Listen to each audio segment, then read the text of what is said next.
नमः श्री यतिराजाय विवेकानंद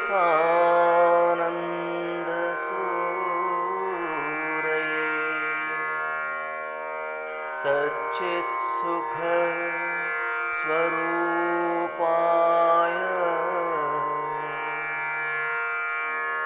स्वामिने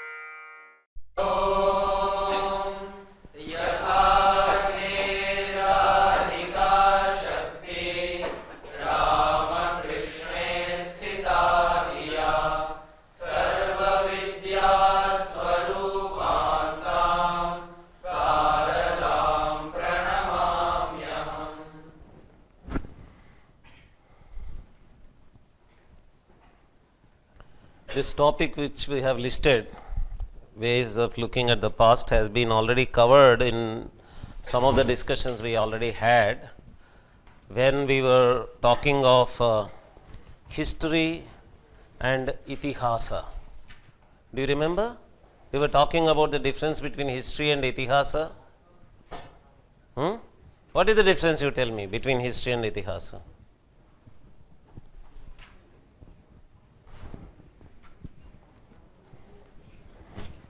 इतिहास एक गांव में एक अच्छा आदमी रहता है, बुजुर्ग, उसके बारे में एक स्टोरी चलता है कि वो अच्छा आदमी है, दान धर्म करता है ना, वह इतिहास है। और बाद में हिस्टोरियन आता है, क्या करता है? शीट कलेक्शन करता है, कर कर बोलता है कि वो ये खाता था, वो खाता था। मुझे एक तथ्य मिल गया उसके बारे में जो इतिहास में नहीं है, और हम उसके बारे में सोचते थे कि ये हिस्ट्री को लेकर क्या करना, जो तथ्यों के ऊपर है उसको लेकर भी क्या करना। उस ऐसा एक डिस्कशन चल रहा था। मैं हंसी हंसी में बोल दिया, ऐसा परिहास के लिए बोल दिया कि वो बहुत सीरियस नहीं है, हिस्ट्री बहुत अच्छी डिसिप्लिन है, उसको मानना भी है। मगर उस दिन मैं ये भी बोल रहा था कि लेवी स्ट्रॉस, एक स्ट्रक्चरल एंथ्रोपोलॉजिस्ट, ये बोल रहा था कि जब हम जनजाति लोगों के पास जाते हैं और बोलते हैं कि हिस्ट्री में इस तरह चला है, दोपहर में एक लड़का भी पूछ रहा था, हिस्ट्री में ऐसा बोला जाता है कि पुराने ज़माने में लोग असभ्य थे, अनागरिक थे, नंगा घूमते थे, पत्थर फेंकते थे, मांस ऐसे ही पकाए भी न खाते थे, उनको अग्नि का ज्ञान नहीं था, फायर का ज्ञान नहीं था, इस तरह बोलते हैं ना। वो एवोल्यूशनिज्म भी है उसमें, ऐसे चल चल कर हम ज्ञानी बन गए, ऐसा है ना। ये जो स्वरूप दिया जाता है, इसको जाकर हम जनजाति लोगों के पास, पर्वतीय लोगों के पास जाकर बोलते हैं, तो वे बोलेंगे कि तुम्हारा शिष्ट लोगों का, विद्यावान लोगों का यह पुराण है ना।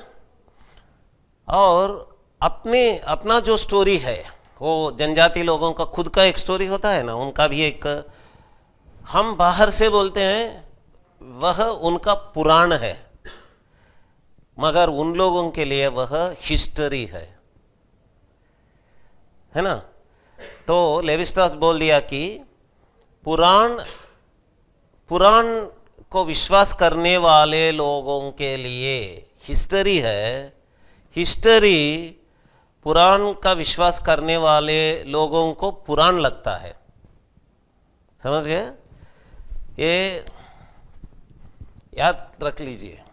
एक पुराण में विश्वास करने वाला, माइथोलॉजी में विश्वास करने वाला आदमी है, मिथ बिलीवर है। ए हिस्ट्री बिलीवर है, ये एजुकेटेड आदमी है. World wide, all over the world, we, the educated, even you, me, everyone, we have become history believers. Right?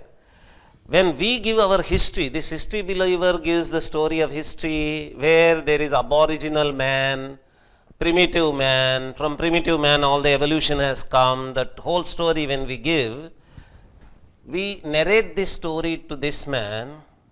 For him, because he knows only myths and mythology, his language is only myth and mythology, right? So for him, this history sounds to be mythology. He calls it, it is your modern man's, this history believer is a modern man. He says, your modern man's mythology is history. And for his own history, whatever he believes in, his mythology, for him, when he looks at his own mythology, this mythology is history for him. This is what, who said this? Levi Strauss. Remember this. I have already mentioned, but you might have forgotten.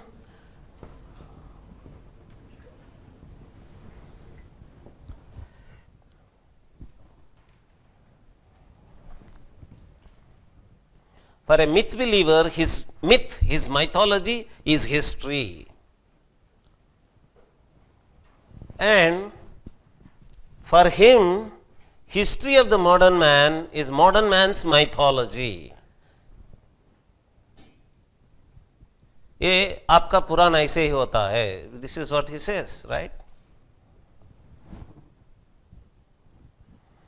So if you go to Hindus in general, in the streets, general public, who in the university system, in the modern system, in the modern education, they are called pre-modern people. They call them pre-modern. Pre-modern का मतलब है आधुनिक से पूर्व लोग है. जो uneducated बोलते हैं ना हम उन लोगों को. आपके घर में शास्त्र पढ़ा चुका एक विद्वान हुआ तो भी ये यूनिवर्सिटी सिस्टम के लिए वह प्री मॉडर्न ही है. प्री मॉडर्न आदमी है, उसको मॉडर्निटी नहीं आया है, एजुकेशन, रेशनैलिटी, लॉजिक कुछ भी नहीं मिला है, इसलिए उसको प्री मॉडर्न बोलते हैं. ये जो प्री मॉडर्न लोग हैं दुनिया में, हिंदूस में, they believe that Ramayana has actually happened, Mahabharata has actually happened, whatever is said in Puranas has actually happened. So for them, those mythological stories, Ramayana, Mahabharata, Bhagavata, all the Ashtadasha Mahapurana stories, these are, for all those people, all those stories are, these are myth believers. General people in the street, outside the university system, they are myth believers only. Hindus also are myth believers only, mythology believers only. For them, their mythology is history. Itihasa is history, Purana is history. All the Ashtadasha Puranas are history for them. They believe in the factuality of that mythology. And do you think we have any right to dislodge them, to remove them from that belief? Can we go and tell them, no, don't believe, Rama was not there, Mahabharata was not there, Pandavas were not there, Krishna was not there? By doing this, what do we gain? What do we gain by making them believe that this has never happened? When they say, these history believers say that it has not happened, for them it is all because Rama did not leave any coin. Rama time coin is not there. Rama did not create any inscription. Dasharatha, his name is not there in any inscription. And we did not get the skeleton of Dasharatha or Rama or any of these people, right? Or any inscription mentioning Rama or Dasharatha, their date, when they were living, that is not available. For that reason, that is not a fact. Ramayana is not a fact, Ramayana is not history, Mahabharata is not history, it is only mythology. That is what the history believer believes. And because we have come into universities, we studied our school textbooks, our books, we also started becoming what? Tell me. Modern people, that is history believers. We have become history believers. So, if we want to be history believers, as long as we are history believers, we should also say that this is not history. Mythology is not history. Ramayana is not historical. Mahabharata is not historical. Bhagavata is not historical. Ashtadasha Puranas are not historical. That's what this system, this education system, the modern education system makes us believe. But if you read literature, for example, there is if you go abroad, if you see who is studying Sanskrit there are various departments, disciplines, university departments which study Sanskrit. One of them is Indology. You have been hearing that name, right? Indology is one department. And we should know that department, Indology department is their department. There is no Indology department in India. And it is not surprising also. Why should do frogs study frog sciences? Do plants study plant science? Do animals study animal science? Humans study animal science. Humans study about humans also, that's a different thing. There is a human biology also, they study it. But generally, always we get interested in the other. That is how the Europeans got interested in India. They studied Indology. They got interested in Egypt. They studied Egyptology. They studied China. That became Sinology. There are studies of other countries for them. They have studies, those have become their disciplines. That's how they got interested in Indology. So, Indology started as their discipline, but gradually, because they were educating Indians also during British time, English educated Indians also started studying India in the methods that they were taught by the British people, colonial people. So, then gradually we now are in a position to say that there were Indologists born in India, born and brought up in India. So, there were Indian Indologists also, we are able to say that, right. They were trained in the Western methods only, they were trained in British methods, they were trained in colonial methods. Using those methods, they studied their own country. So, it now looks as though there are Indian Indologists also. But if you go to the West, they have full-fledged Indology departments, whereas we don't have them here. Very rarely we have. In Maharashtra, it seems there was some Indology department, some people completed the degrees in Indology, but very rarely we have them. But if you go there, Indology people study Sanskrit, and there are departments called Department of Comparative Religion. There is one department called Comparative Religion.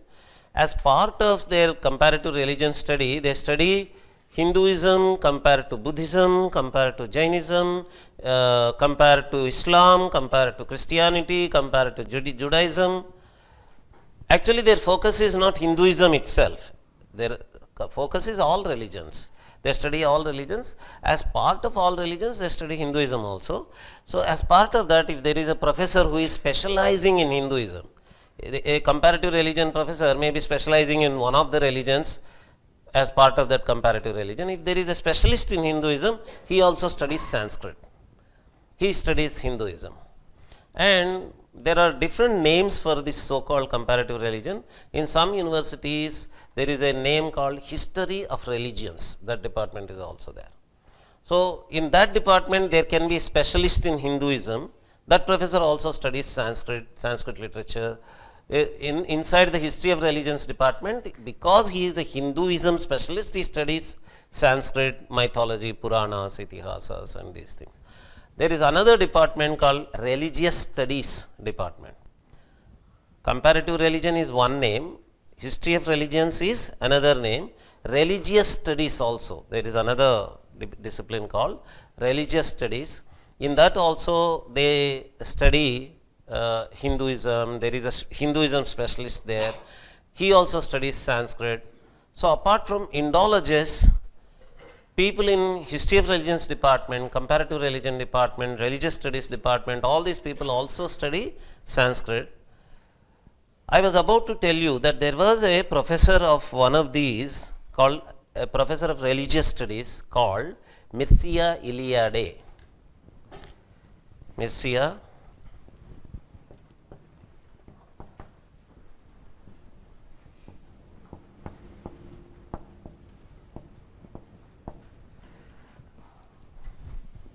Eliade.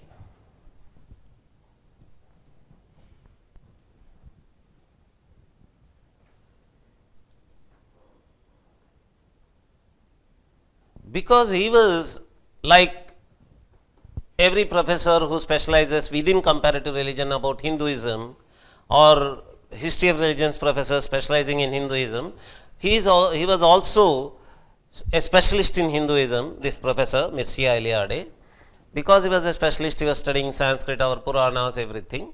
And then to explain to their co-Westerners, देख लिए ना? Okay?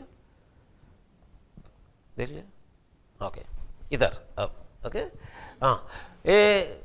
Mircea Eliade, because he is specializing in Hinduism, he was trying to explain Hinduism to his other friends, co-Westerners. As part of that, he created some concepts. One of them was time is of two kinds. One is linear time, the other kind of time is cyclic time. Cyclic time. Linear time is this, linear time.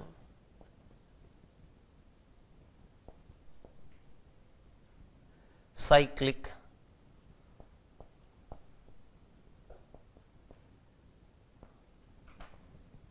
Time. Cyclic time का मतलब है ऐसा.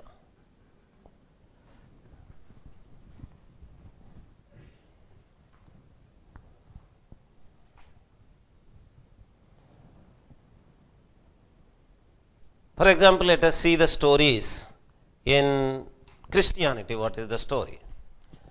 There was the stage when Jehovah created Adam and Eve. He created Garden of Eden, where Adam can play, can live happily.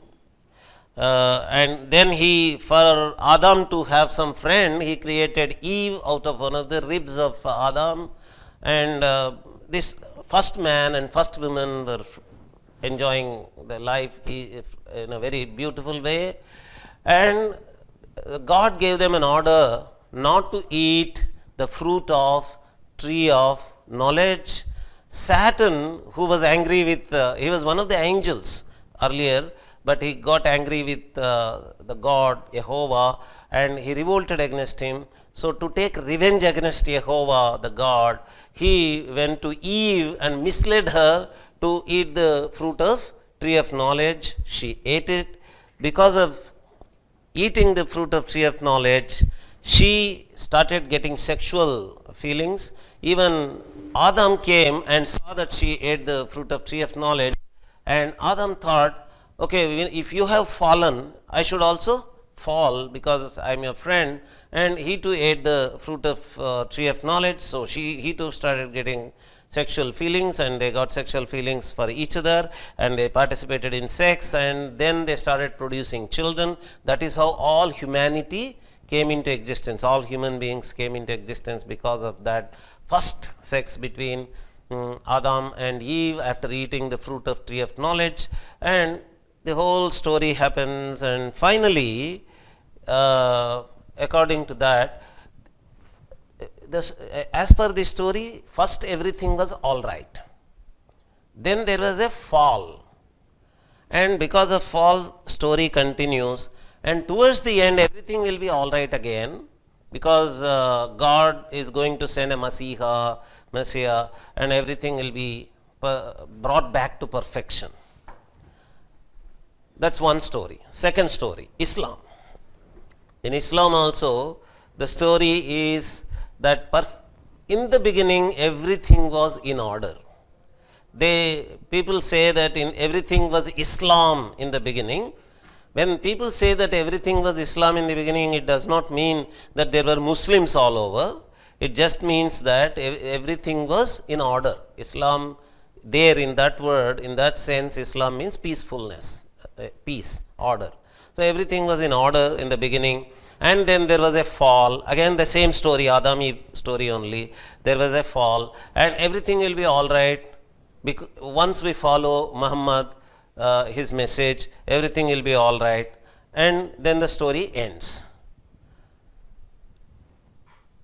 Marxism. In Marxism, it was said that in the beginning everything was completely all right. There was communism in the beginning. Do you know this? You don't know this story?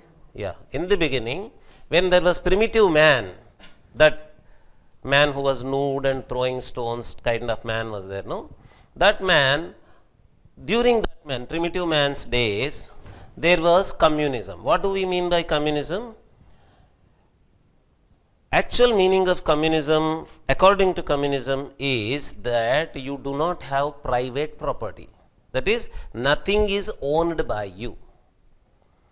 This belongs to me, this tree belongs to me, this water belongs to me, this sky belongs to me, this anything belongs to me was not there.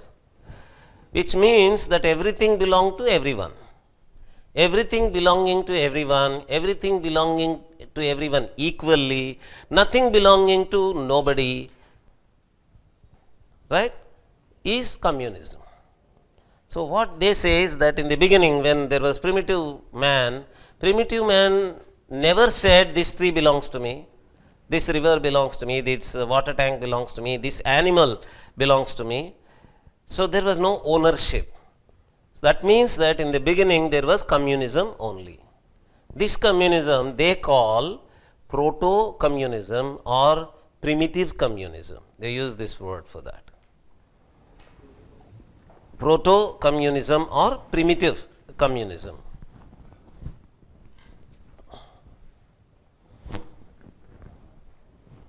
Proto-communist society. Proto-communist society or proto-communism was there, primitive man's days.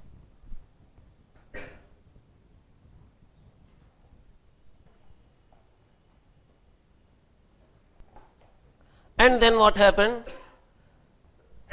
Surplus value started. What is surplus value? Let me give just a simple metaphor. Just to simplify the story, I am giving this story. It's not exactly the way Marxists tell you.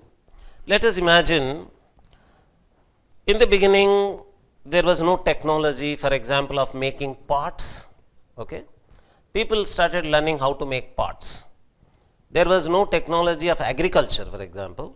People started learning how to make crops, how to grow crops. And all such technologies came into existence.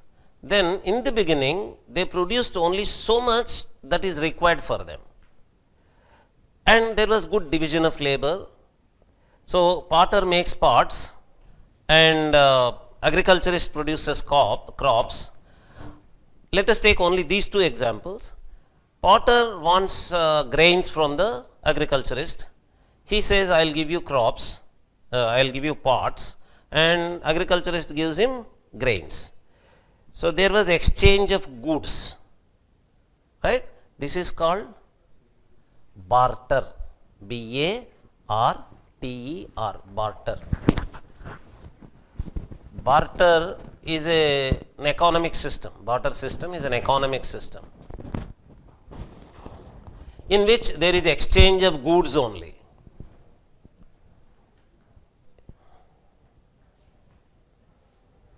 In India, even today there are some villages where barter continues. I go to such villages, I lived there, I see barter continuing even today there.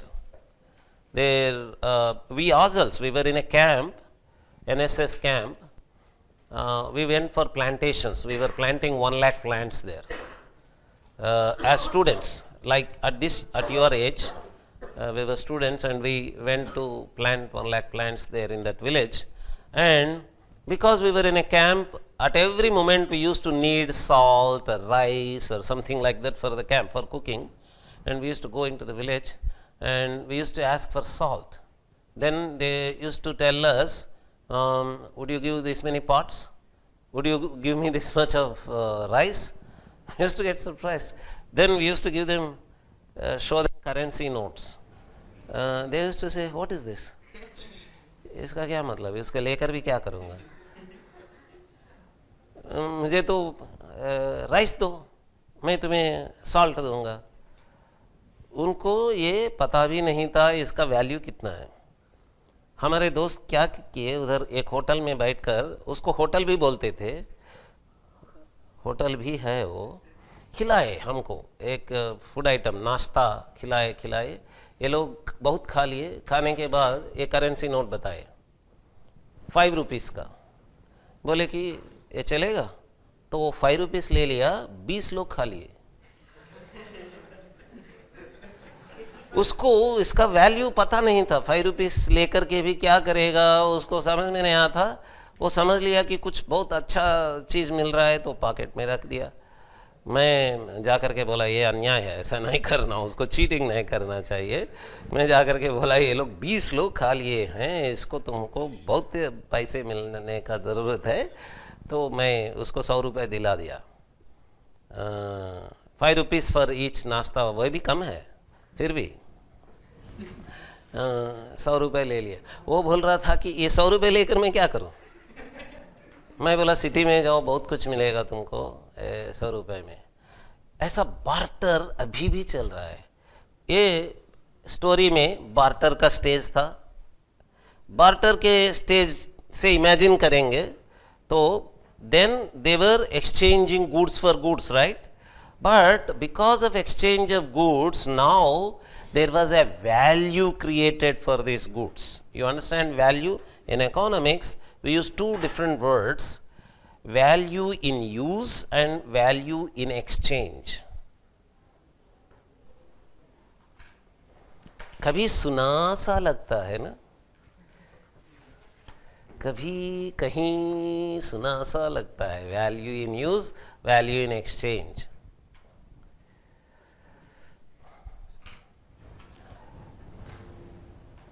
अगर हम घर नहीं बनाते तो sand इतना मिलता है, रेती इतना मिलता है, वो उसको वैल्यू नहीं है, यूटिलिटी नहीं है, उपयोग नहीं है, इसलिए वैल्यू भी नहीं है.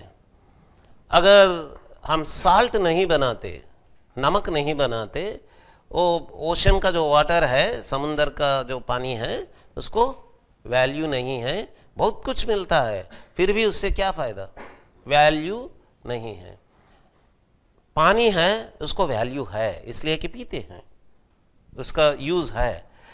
मगर जो वैल्यू उसको है वह वैल्यू इन यूज़ कहलाता है. वैल्यू इन यूज़ का मतलब है उपयोगिता का वैल्यू है, उसका उपयोग करते हैं इसलिए उपयोगिता का वैल्यू है, मूल्य है उसके लिए. मगर उसको वैल्यू इन एक्सचेंज नहीं है, इसलिए कि कोई भी पानी देकर एक नमक खरीद नहीं सकता. इसलिए कि इतना पानी मिल रहा है, कोई भी पानी नहीं मांगता है. मैं तुमको नमक दूंगा, पानी दो, ऐसा कोई नहीं पूछता है ना. पानी बहुत कुछ मिल रहा है, इसलिए पानी को वैल्यू इन एक्सचेंज नहीं है. अभी जो पाट को क्या बोलते हैं? घट है ना, घट बोलते हैं. और घड़ी है ना, घड़े को एक वैल्यू है, वैल्यू इन एक्सचेंज है. हम घड़े को देकर नमक खरीद सकते हैं. We can give a pot and get salt. So now pot has got value in exchange. Both pot and water have value in use. Both have value in use. But in addition, pot has got now value in exchange. Salt also has got value in exchange. Grains also, rice and other grains also, they have got value in exchange. But they used to produce so much a grain or pots or anything, that was sufficient, barely sufficient for them. So, for example, one man produces as many pots as they are required for his village, gives them and gets salt, rice, grains, everything, lives happily. Or the rice producer, grains producer gets pots, salt and other things that are sufficient for him, and he keeps whatever grains that he has with him that is sufficient for him. So, no one was producing anything in extra. But gradually people started producing extra also. When they produced extra, then what is the use of this pot? No one takes it, but he can take this pot to some other people who are in need of this and get something else from them, because it has got value in exchange somewhere else. So, this extra pots that he created is surplus. Surplus means extra. And because of that surplus production with him, he has got value for that surplus, that is called surplus value. Okay? And because of that surplus value, he is able to get things which others who do not have this surplus value with them. Some people did not have surplus value, some people had surplus value with them, that is surplus goods, surplus services they have. So, they were able to get surplus value. So, those who had surplus value became rich people, those who did not have surplus value became poor people. So, this rich poor difference started at that time, when surplus value started. With that rich poor difference, gradually the whole story started. In the beginning, those who did not have surplus value, that is who were poor, became slaves of the people who have surplus value, that is the rich people. So, with that slavery started. Slavery was a system of society, social system, and gradually it led to kingdoms. State started. Small kingdoms only small fortification. But what was the purpose of this fortification? What was the purpose of this state?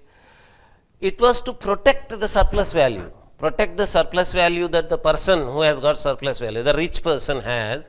To protect that only walls were made, fortification was done, king came into existence, state came into existence, and all that. And because this was created, gradually that became more and more complex. That most complex of this king system, royal system, was called feudal system. And during the feudal system, science and technology came into existence, industrialization came, and because of industrialization, capitalism came into existence, and through capitalism, a new kind of rich and poor system came. Industrial laborers became a new kind of laborers, and capitalists became new kind of rich people. So, in every stage of history, new kind of rich and poor went on coming into existence. And finally, because at the time of capitalism, there was one avatar that happened, Karl Marx. And this Karl Marx, like Jesus, like Muhammad, he has got a gospel.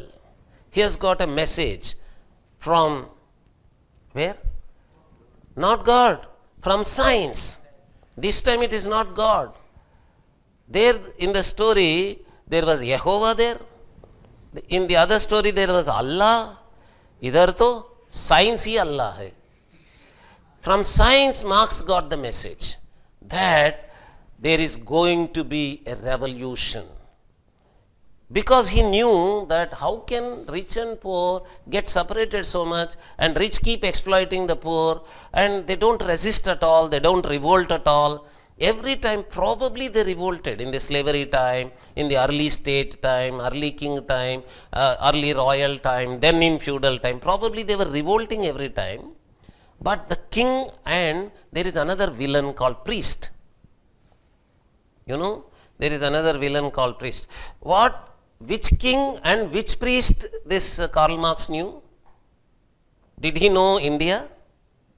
No. Karl Marx did not know India. Until very lately, he did not know India at all. So, he was not talking about Indian kings and Brahmins. No, he was not talking about them. what did he mean by kings and priests? All that he knew was Christianity. All that he knew was Christian kings and the church. So when he said priests, he meant church priests only. And he thought probably even before Christianity emerged, there were some kinds of kings and some other priests that existed in Europe. That's what he was imagining. So in that language he said there were kings and priests. This Indian kings and Brahmin story was created by Indian communists only later. That story was not Karl Marx's story, because he did not know at all about Indians and Indian kings and Brahmins. He was talking only about European kings and European priests. So he said that at every stage of history, during slavery, during early kingdoms, during early royalty, then later during feudal state, every stage, those kings in Europe, those church priests or earlier priests in Europe, they were every time conspiring. They were doing some conspiracy. षड्यंत्र चल रहा था, कुछ secret work चल रहा था, जिससे cheating करके लोगों को धोखा देकर, किसको? पूर्व लोगों को, गरीब लोगों को धोखा देकर रेवोल्यूशन को, क्रांति को अवॉइड करते थे. क्रांति का निवारण होता था, क्रांति को विचलित कर देते थे. अब जो कार्ल मार्क्स का अवतार हो गया, ये कार्ल मार्क्स आकर बता दिया अब नहीं चलेगा, आगे ये धोखा नहीं हो सकता है, धोखा चलते आया है, अभी धोखा नहीं चलेगा. अब साइंस आ गया है, साइंस और हिस्ट्री भी आ गया है. साइंस गॉड है, हिस्ट्री गॉड है. साइंस और हिस्ट्री के गॉड से मुझे गॉस्पेल मिल गया है. ये इससे मैं अभी बता रहा हूं, लोगों याद रहे. मोड़ी है ना, हाँ, कि अब नहीं चलेगा, आगे नहीं चलेगा, क्रांति आ जाएगा और लोग भगावत करेंगे. अगर एक बार भगावत आया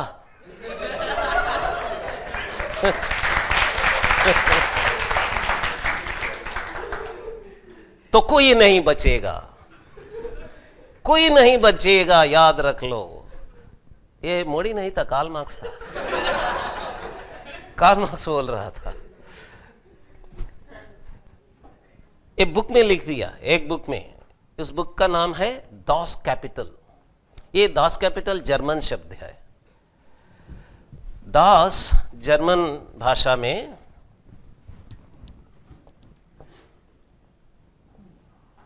इंग्लिश में जो THE दी रहता है, दा या दी रहता है ना, ये इंग्लिश दा का जर्मन फॉर्म ये है, दास. एंड जर्मन में इसका जेंडर भी होता है, जेंडर और नंबर भी होता है. इंग्लिश में तो THE दी सब जेंडर सब नंबर के लिए एक ही है, मगर जर्मन में इसके 3 रूप होते हैं. दास दर दाई, दस दर दाई. और कपिताल, ये जर्मन शब्द है. ये भी वो कैपिटल, इंग्लिश में जो कैपिटल है वो कैपिटल है जर्मन में. दोपहर में एक इटालियन प्रोफेसर बात कर रहा था, तो उसका उच्चारण समझ में नहीं आ रहा है, समझ में नहीं आ रहा बोल रहे हैं ना. ऐसे ही होता है कि वो जर्मन में भी ऐसे ही होता है, कैपिटल को वो कैपिटल बोल देता है. हाँ हाँ क्या बोल रहे, वैसे ही होता है. ये शब्द कैपिटल, उसमें कैपिटल बन जाता है. वो Das, that is THE the and capital. वो जर्मन शब्द जो था उसको लेकर के इंडिया में सब लोग बोलने लगे. वो 10 है, हम लोग बोलने लगे डास. और इसका जो कैपिटल जर्मन शब्द है उसको कैपिटल बना दिया इंग्लिश का. और बोलने लगे कि एक बुक है उसका नाम डास कैपिटल है. डास कैपिटल, डास कैपिटल नहीं है. इंग्लिश में अगर बोलना चाहिए तो उसको द कैपिटल बोलना है. इंग्लिश का ट्रांसलेशन होता है द कैपिटल, और जर्मन शब्द में दास कैपिटल होता है. वो बुक में, जर्मन बुक में, वो जर्मन था, कार्ल मार्क्स जर्मन था, जू था मगर जर्मन जू था. वो उसमें दास कैपिटल बुक में लिख दिया कि आगे भगवत आएगा, भगवत से सब लोग रईस लोगों को गरीब लोग मार देंगे और पावर में आ जाएंगे, उनका सरकार हो जाएगा। इसको मानकर सोवियत यूनियन में एक पार्टी बोल्शेविक बोलकर एक संस्था थी। लेनिन उनके लीडरों में एक लीडर था, छोटा सा लीडर, उसका नाम व्लादिमीर इलियनिच उलियनोव था। व्लादिमीर इलियनिच उलियनोव, रशियन नाम ऐसे होते हैं ना। और बाद में जब वो अच्छा राइटर बन गया, जर्मन लैंग्वेज में एक अच्छा राइटर को लेनिन बोलते हैं, वह उसको टाइटल दिया गया, लेनिन एक टाइटल है उसका। वो व्लादिमीर इलियनिच को रख लिए, VI को रख लिए, उलियनोव को छोड़ दिए, उसको लेनिन कहने लगे। वो तब से व्लादिमीर इलियनिच लेनिन बन गया, VI लेनिन बोलने लगे।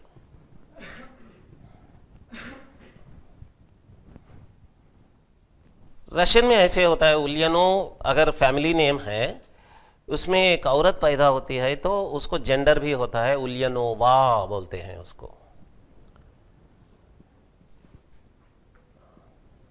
अगर एक सिस्टर है इसका तो वो उलियनोवा बनेगी, नहीं तो अगर उसकी पत्नी होती है तो उलियनोवा होती है बाद में। तो Ulyanov is such a family name, surname, but that was removed. Vladimir Ilyinich was retained, that VI was retained, and he was called VI Lenin. He became a leader of that party, that group. It was not even a party. We use the word party nowadays in democracy, but those days it was only a revolutionary organization. Bolsheviks were a revolutionary group.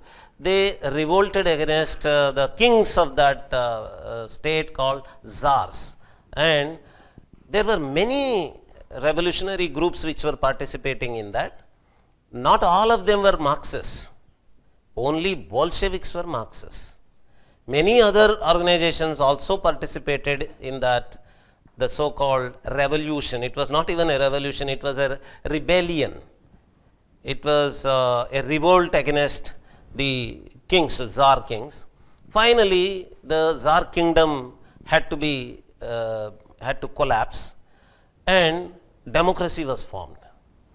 In that democratic government, along with Bolsheviks, all the other political groups, all the organizations, revolutionary organizations which participated, also became the members of the so-called cabinet, the government. So Bolsheviks were only a small part of the whole cabinet that was formed. And the head of that government was Kerenoysky. Kerenoysky became the head of that government. But what these Bolsheviks did is they planned a coup. C-O-U-P sounds like coup, but it is pronounced as coup. Coup means to make the government fall from within the government. If someone does that, that is called coup. These people planned a coup. Who planned a coup? Lenin's group, Bolsheviks, planned a coup, and they made the Kerenoysky government fall, and they came to power. Bolsheviks came to power. And then they started telling the whole world that what Karl Marx said, revolution will come, Bhagavat aa jayega, thus has come now. This is the revolution, and see, we have come to power. We coming to power means labor coming to power only, because Bolsheviks are for laborers only. So now laborer government has come into existence. They started telling the whole world. Do you agree that that was a revolution? And laborers revolted.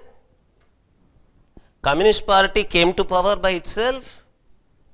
Communist Party was the one which organized the whole so-called revolution or rebellion. No. It was only one small group which conducted a coup against the actual head called Kerenoysky there, and now they started telling the whole world that that was a revolution, and they came to power through labor revolution. Laborers revolted against the rich people. That was not the story. Actual story was not that. Actual story was that there was a democratic revolution against a royal kingdom. The bad kings were there. He had bad officials, bad army officers and all that. So there was a revolt against that. But now they started making it look like Karl Marx's prediction has come true. And they started saying that now we will create world communist society. World communist society. World communist society. Under our leadership, world communist society is going to come. And according to Das Kapital's Marxist theory, unless world communist society is formed, the communist society that is formed in any single country will not be stable. It cannot sustain. Because the other people who are all capitalists, they will create a conspiracy and make this government fall. So, for the communist society to be stable, to be permanent, to remain when it comes, there has to be only world communist society. So, Russia then became United Soviet Socialist Republic, USSR. You know this?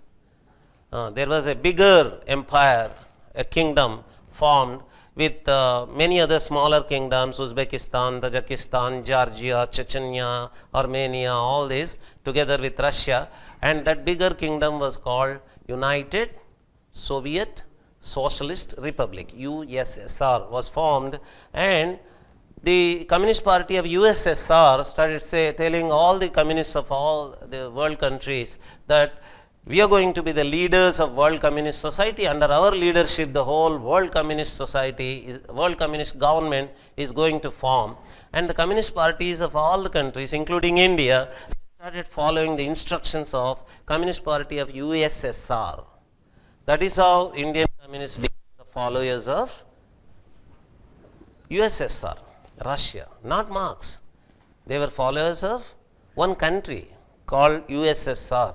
They were under the leadership of a different country. That country was controlling them. They were sending funds here. हाँ? नहीं आज नहीं चल रहा है, इसलिए कि USSR ही अब खत्म हो गया है. यूएसएसआर को डिसमेंटल कर दिए हैं. वो जो Georgia, Chechnya, Armenia, Uzbekistan, Tajikistan, Russia United हो गया था, उसको अब अलग अलग कर दिए हैं. उज्बेकिस्तान और इंडिपेंडेंट कंट्री है, ताजिकिस्तान इंडिपेंडेंट कंट्री है, Georgia independent, Chechnya independent, Armenia independent हो गए हैं. रशिया और अब एक अलग कंट्री हो गया है. वो रशिया में अब कम्युनिज्म नहीं रहा, कम्युनिज्म चला गया है, कैपिटलिज्म आ गया है उधर. उस कैपिटलिस्ट रशिया में अब पुतिन लीडर है. पुतिन को आप सुनते हैं ना, ये पुतिन कैपिटलिस्ट रशिया का लीडर है. अब उसमें कैपिटलिज्म का मतलब अमेरिका में जो चल रहा है वैसे ही चल रहा है. उसका मतलब कैपिटलिज्म और कम्युनिज्म में क्या फर्क है? कम्युनिज्म में गवर्नमेंट सेक्टर ही होता है, प्राइवेट सेक्टर नहीं होता. कोई प्राइवेट कंपनी नहीं होता, कोई निजी उद्योग नहीं होता है. Including lands, agricultural lands, everything belongs to government. All lands are government agricultural lands. All industries are government industries. All companies are government companies. Such a system is called communist system. And if there is no government organization at all organizations are private organizations. Lands belong to the farmers. Companies belong to some capitalists. Everything is run only by private individuals. That is called, only private sector is called capitalism, only government sector is called communism. That is the difference between these two systems.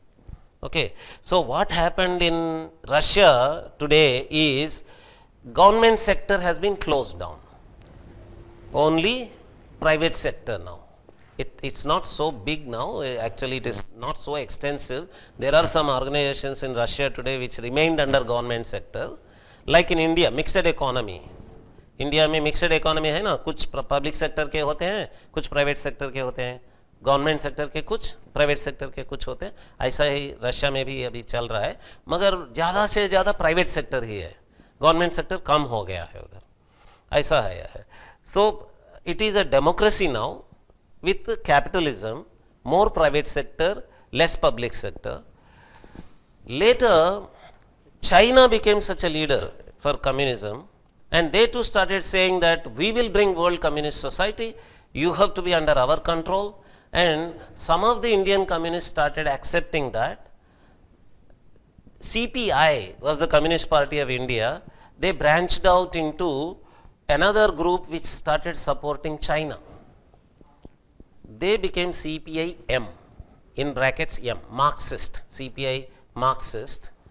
In West Bengal, the party which was in power for such a long time was that only, CPI-M only.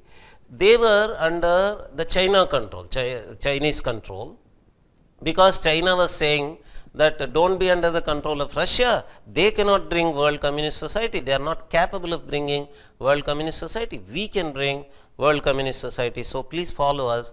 Those in Communist Party of India who accepted that logic of China, they branched out and they became CPI-M, and they started following China. But gradually, when Soviet Union collapsed and communism was removed there, China also followed. But the difference is, in China, Communist Party of China remained. Even today, it is under Communist Party of China's control only. Single party rule continues in China, but the economy there is now capitalist only. That is, government sector is getting closed.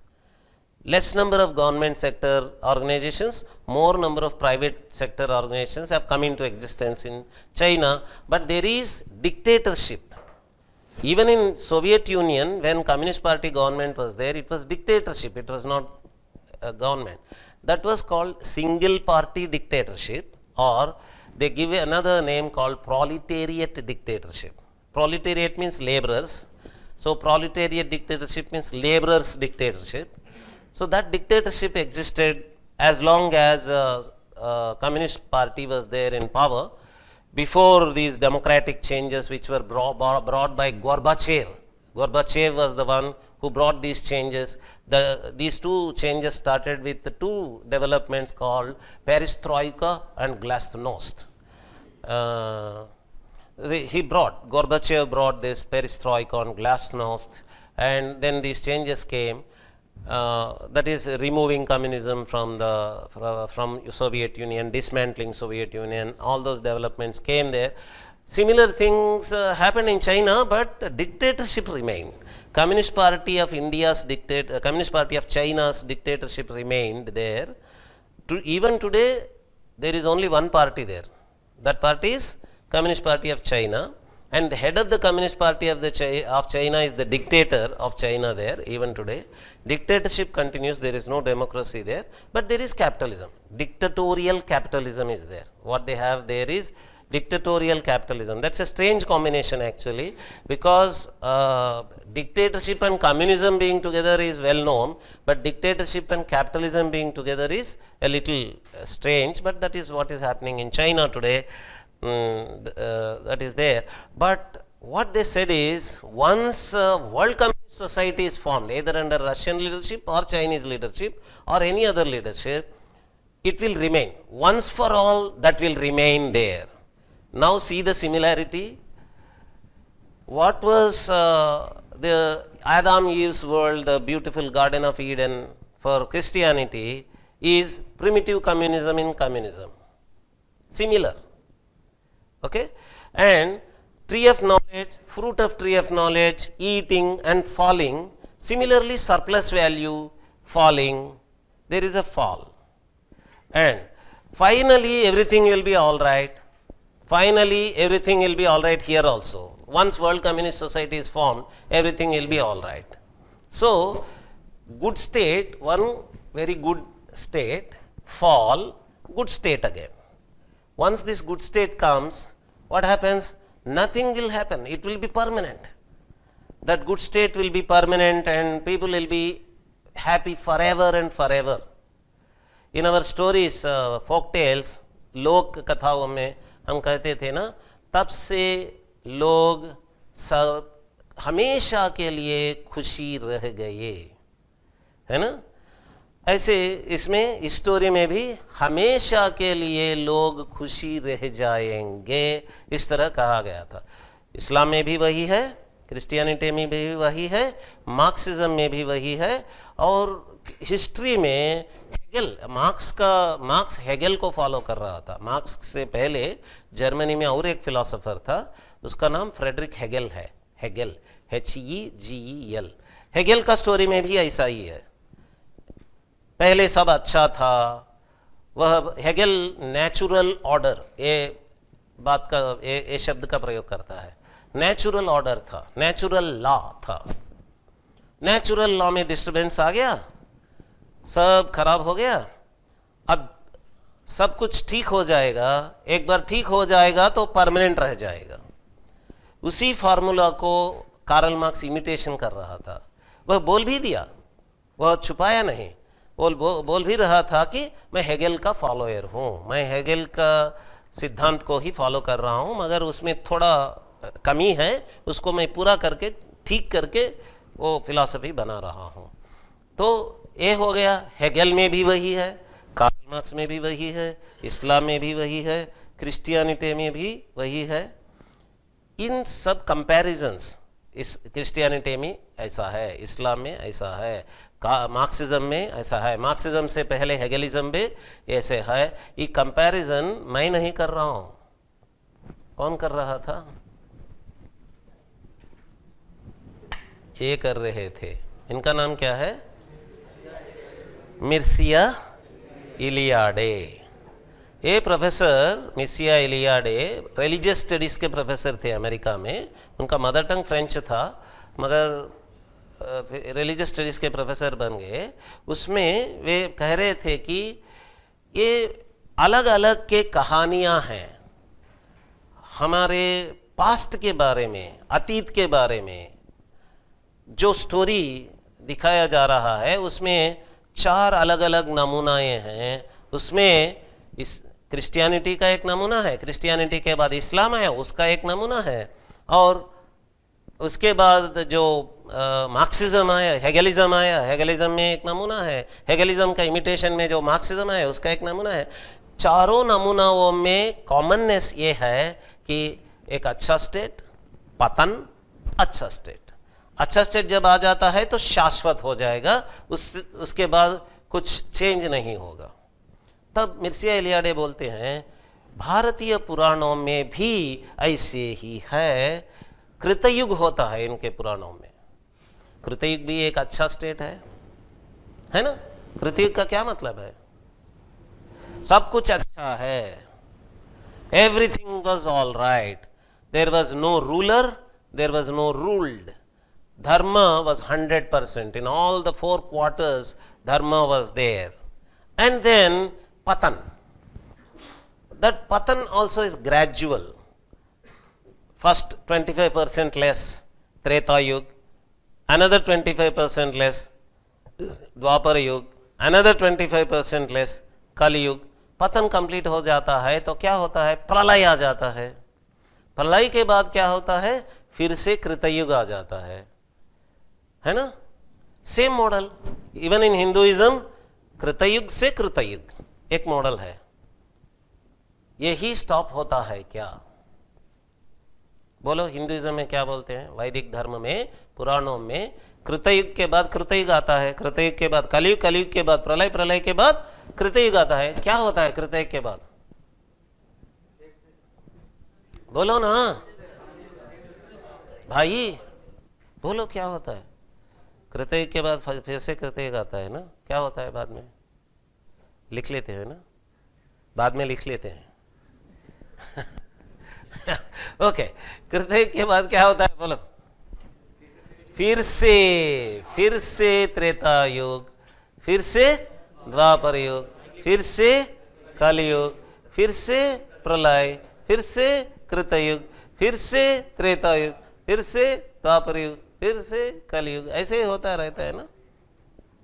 यह Hinduism में है, हिंदू पुराणों में है, इन नमूनाओं में नहीं है। इस्लाम के नमूने में, क्रिश्चियनिटी के नमूने में, हेगेलिज्म के नमूने में, मार्क्सिज्म के नमूने में यह नहीं है। इसको वे बोल दिए, इसका नाम दिए साइक्लिक टाइम। हिंदुइज्म में क्या है? साइक्लिक टाइम का कॉन्सेप्ट है। टाइम साइक्लिक होता है। इन चारों नमूनाओं में जो टाइम है उसको वे बोल दिए लीनियर टाइम। इनका लीनियर टाइम में बिलीफ है। आपका इंट्यूशन क्या बोल रहा है, अंतर्बोध क्या बोल रहा है, अंदर से आपको क्या लग रहा है? एक बार अच्छे दिन आ गए, अच्छे दिन हाँ। एक बार अच्छे दिन आ गए तो अच्छे दिन रह जाएंगे क्या? फिर से कांग्रेस आ जाएगा? नहीं फिर से पतन हो जाएगा फिर से पतन हो जाएगा और अच्छे दिन से पतन हो जाकर फिर से अच्छे दिन आ जाएंगे। बाद में फिर से अच्छे दिन आते ही रहेंगे, है ना?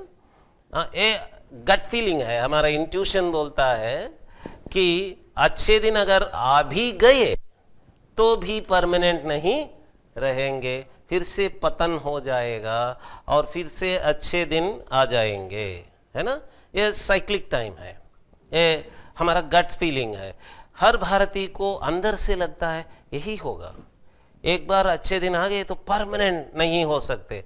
कम्युनिज्म आ गया, वर्ल्ड कम्युनिस्ट सोसाइटी हो गया, वो परमानेंट रह जाएगा। नहीं तो इस्लाम आ जाएगा, फिर से इस्लाम आ जाएगा, तब सब परमानेंट रह जाएगा। फिर से आदम ईव का गार्डन ऑफ ईडन के दिन आ जाएंगे, वो परमानेंट रह जाएगा। इसका विश्वास नहीं होता भारतीय को अंदर से लगता है कि नहीं ऐसा नहीं हो सकता, पतन फिर से आता है।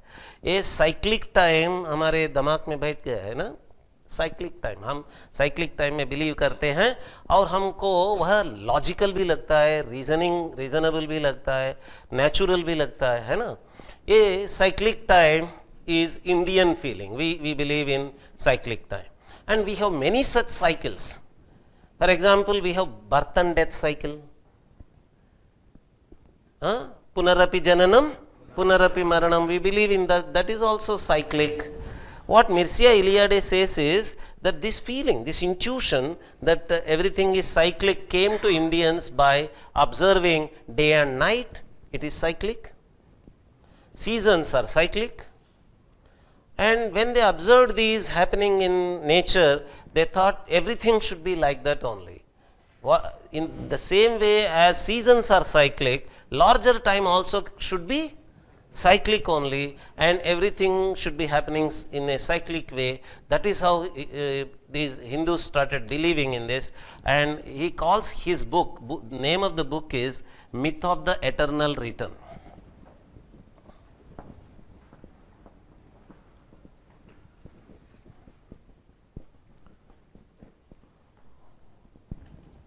Myth of the eternal return.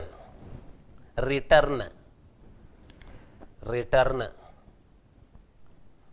आपको स्पेलिंग सुनाई पड़ना है, इसलिए मैं रिटर्न बोल रहा हूं, मगर वो रिटर्न है।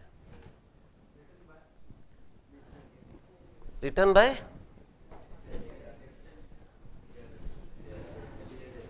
नाम ऑलरेडी है बोर्ड के ऊपर, name मिर्सिया इलियाडे wrote this book called Myth of the Eternal Return.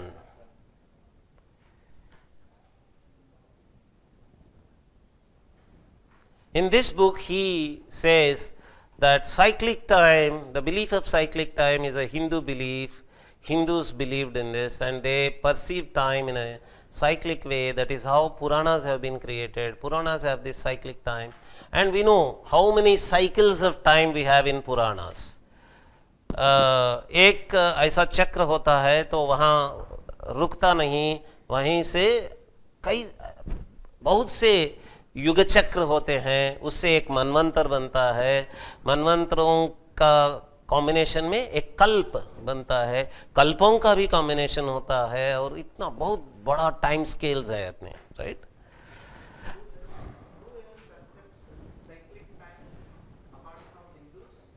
He does not mention. He only says that there are some South American tribes where there are some other mythical beliefs about cyclic nature of time, but in some mythical stories only in small stories, but not in the scale in which Hindus have these cyclic time. Hindus have huge time scales.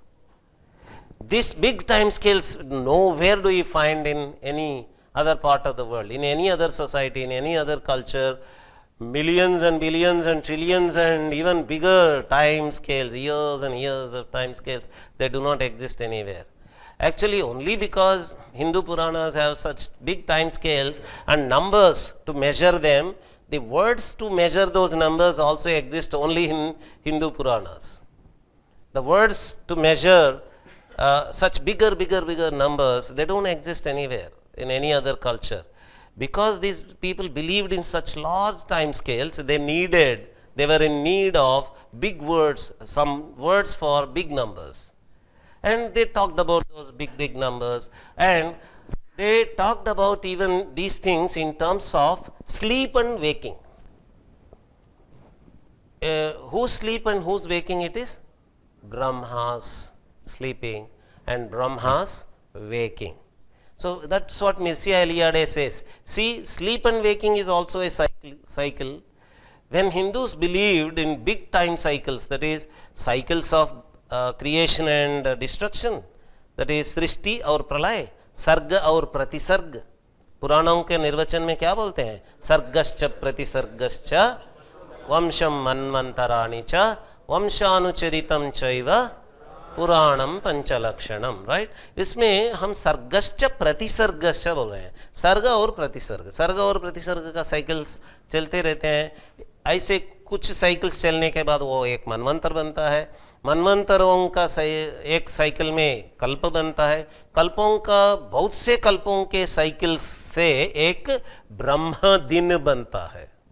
ब्रह्म का एक day बनता है और उसमें ब्रह्म का नींद भी है. There is a sleep of Brahma also.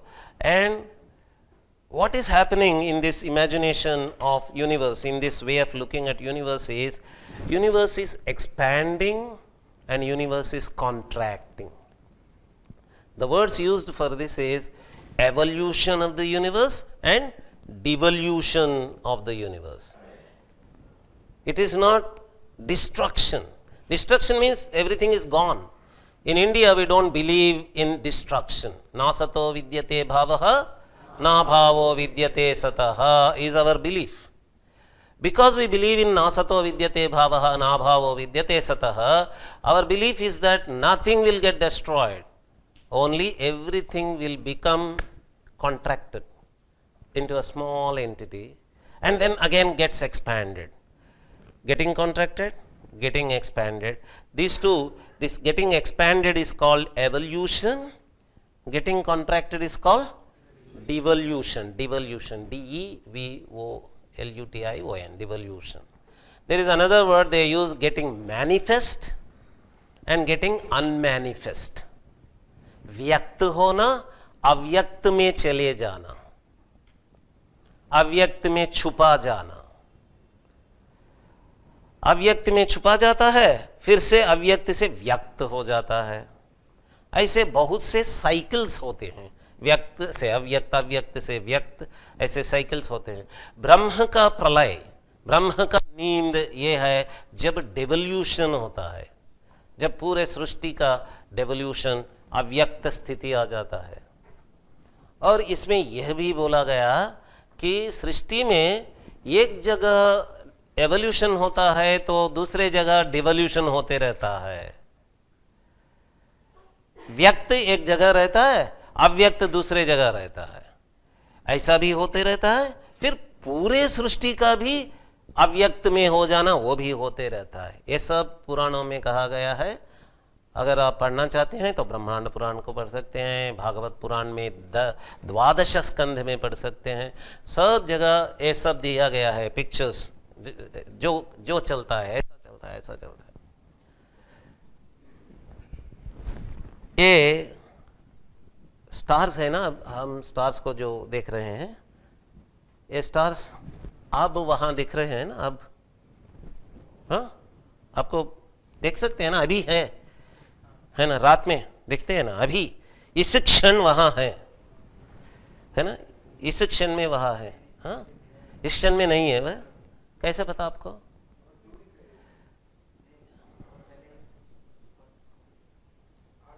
There is a concept in English called light year. Light year. Light year का क्या मतलब है?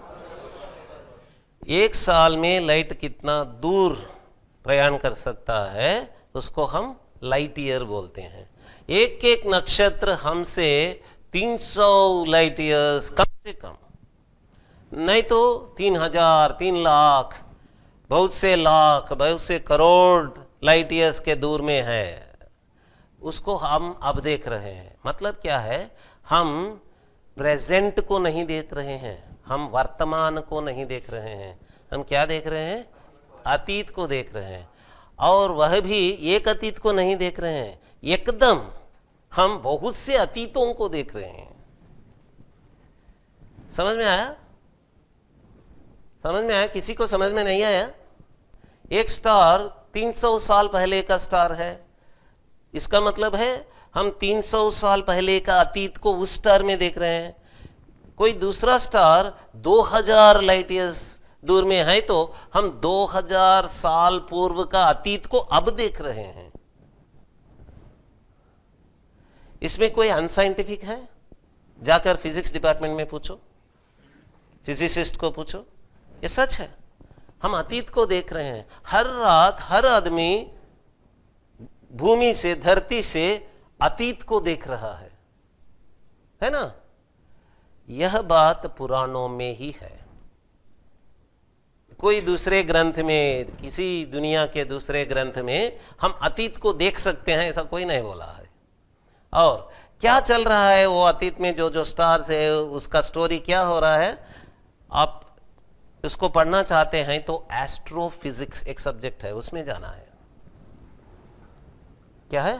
एस्ट्रोफिजिक्स।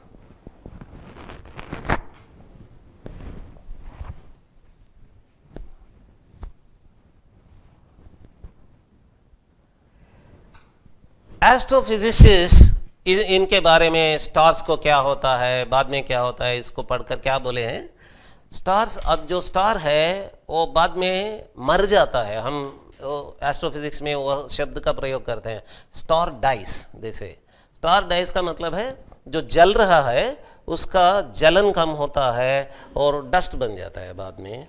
और ये हमारा भारतीय एक साइंटिस्ट, एस्ट्रोफिजिसिस्ट सुब्रमण्य चंद्रशेखरन, वे एक और कॉन्सेप्ट दिए हैं, उसमें ये एक डार्क वर्ल्ड में चला जाता है, एक अंधेरे में चला जाता है स्टार से। और वह एक ग्रेविटेशन सेंटर है जो ब्लैक होल, उसको ब्लैक होल बोलते हैं। Black hole concept was given by Subramanya Chandrasekharan, who settled in Canada, was born in India. He was an Indian astrophysicist. And black holes बन जाएंगे, ग्रेविटेशन में चले जाएंगे, सब चीज़ ग्रेविटेशन वो ब्लैक होल में जाकर गिर जाएंगे। ये सब कॉन्सेप्ट्स आ गए। इसका मतलब हो गया सब चीज़ जो व्यक्त है वे अव्यक्त में चले जाते हैं, है ना? एक जगह अव्यक्त में चले जाते हैं। और गैलेक्सीज जो है, अब जो गैलेक्सी हमको दिख रहा है वो गैलेक्सी भी अव्यक्त में चले जाता है। और गैलेक्सीज का कॉम्बिनेशन जो है, यूनिवर्स किसको बोल रहे हैं, वह भी अव्यक्त में चला जाता है और फिर से व्यक्त हो जाता है। ये सब कौन बोल रहा है? पुराण नहीं, एस्ट्रोफिजिक्स बोल रहा है और पुराण में भी है। ये सब एस्ट्रोफिजिक्स में मिल रहा है हमको। एस्ट्रोफिजिक्स में उनके तर्क से, फिजिक्स के तर्क से, अपने टेलीस्कोप्स में देखकर, उनके ऊपर कैलकुलेशंस, मैथमेटिक्स करके उसके नतीजे से बोल रहे हैं कि ये सब ऐसा चलेगा। और एक कार्ल सेगन बोल के एक एस्ट्रोफिजिसिस्ट है, इस सब्जेक्ट को कॉस्मोलॉजी भी बोलते हैं। क्या बोलते हैं? Cosmology, COSMOLOGY, cosmology. एस्ट्रोफिजिक्स में, एस्ट्रोफिजिसिस्ट में जो इसके बारे में सोचते हैं, इसके बारे में फोकस करते हैं, कंसंट्रेशन करते हैं, उनको कॉस्मोलॉजिस्ट बोलते हैं। आप इंटरनेट में गए, ढूंढ लिए, सर्च किए Carl Sagan, CARL, Carl Sagan, SEGAN, Carl Sagan के बारे में। तो एक कॉस्मोलॉजिस्ट है, एस्ट्रोफिजिक्स पढ़ चुका है, बहुत अच्छा पढ़ चुका है।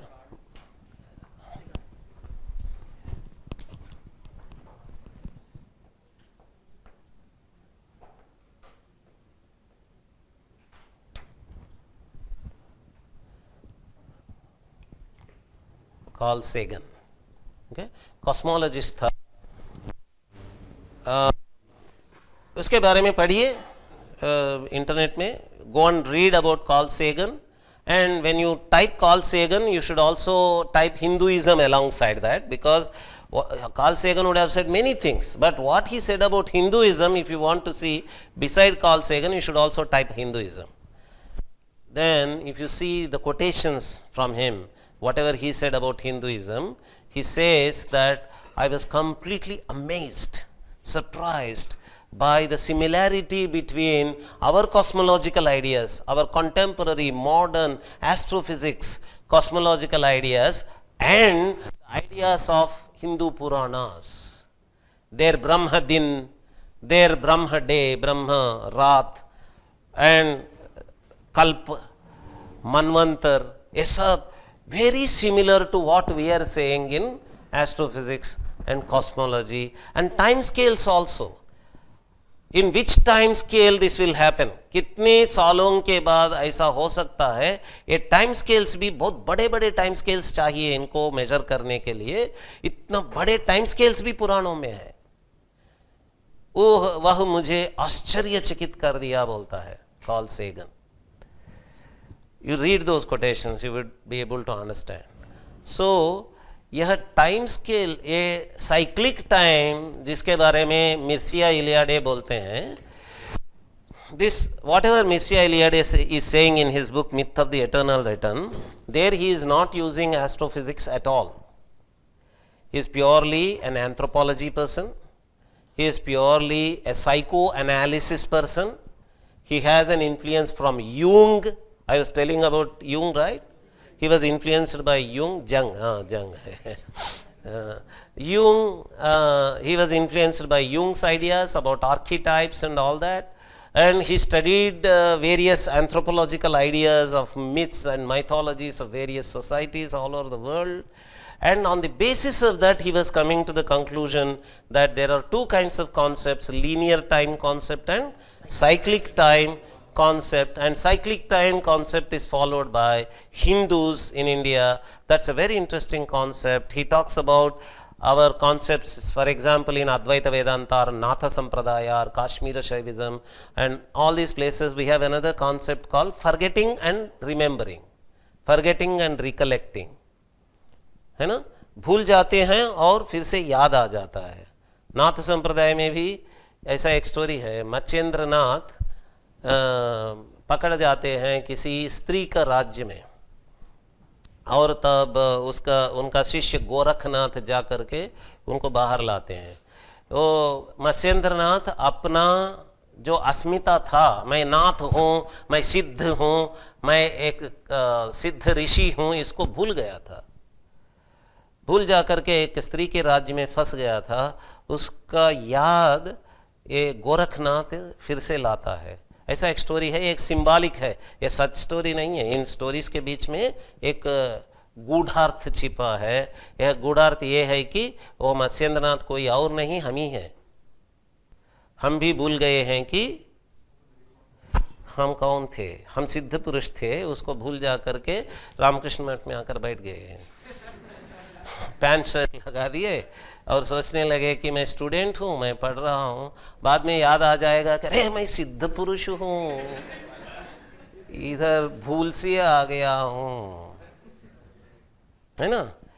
ये अद्वैत में भी है ना, अद्वैत में भी ऐसे बोलते हैं, स्वप्न है ना, इल्यूजन है, ये सब बाद में याद आ जाएगा।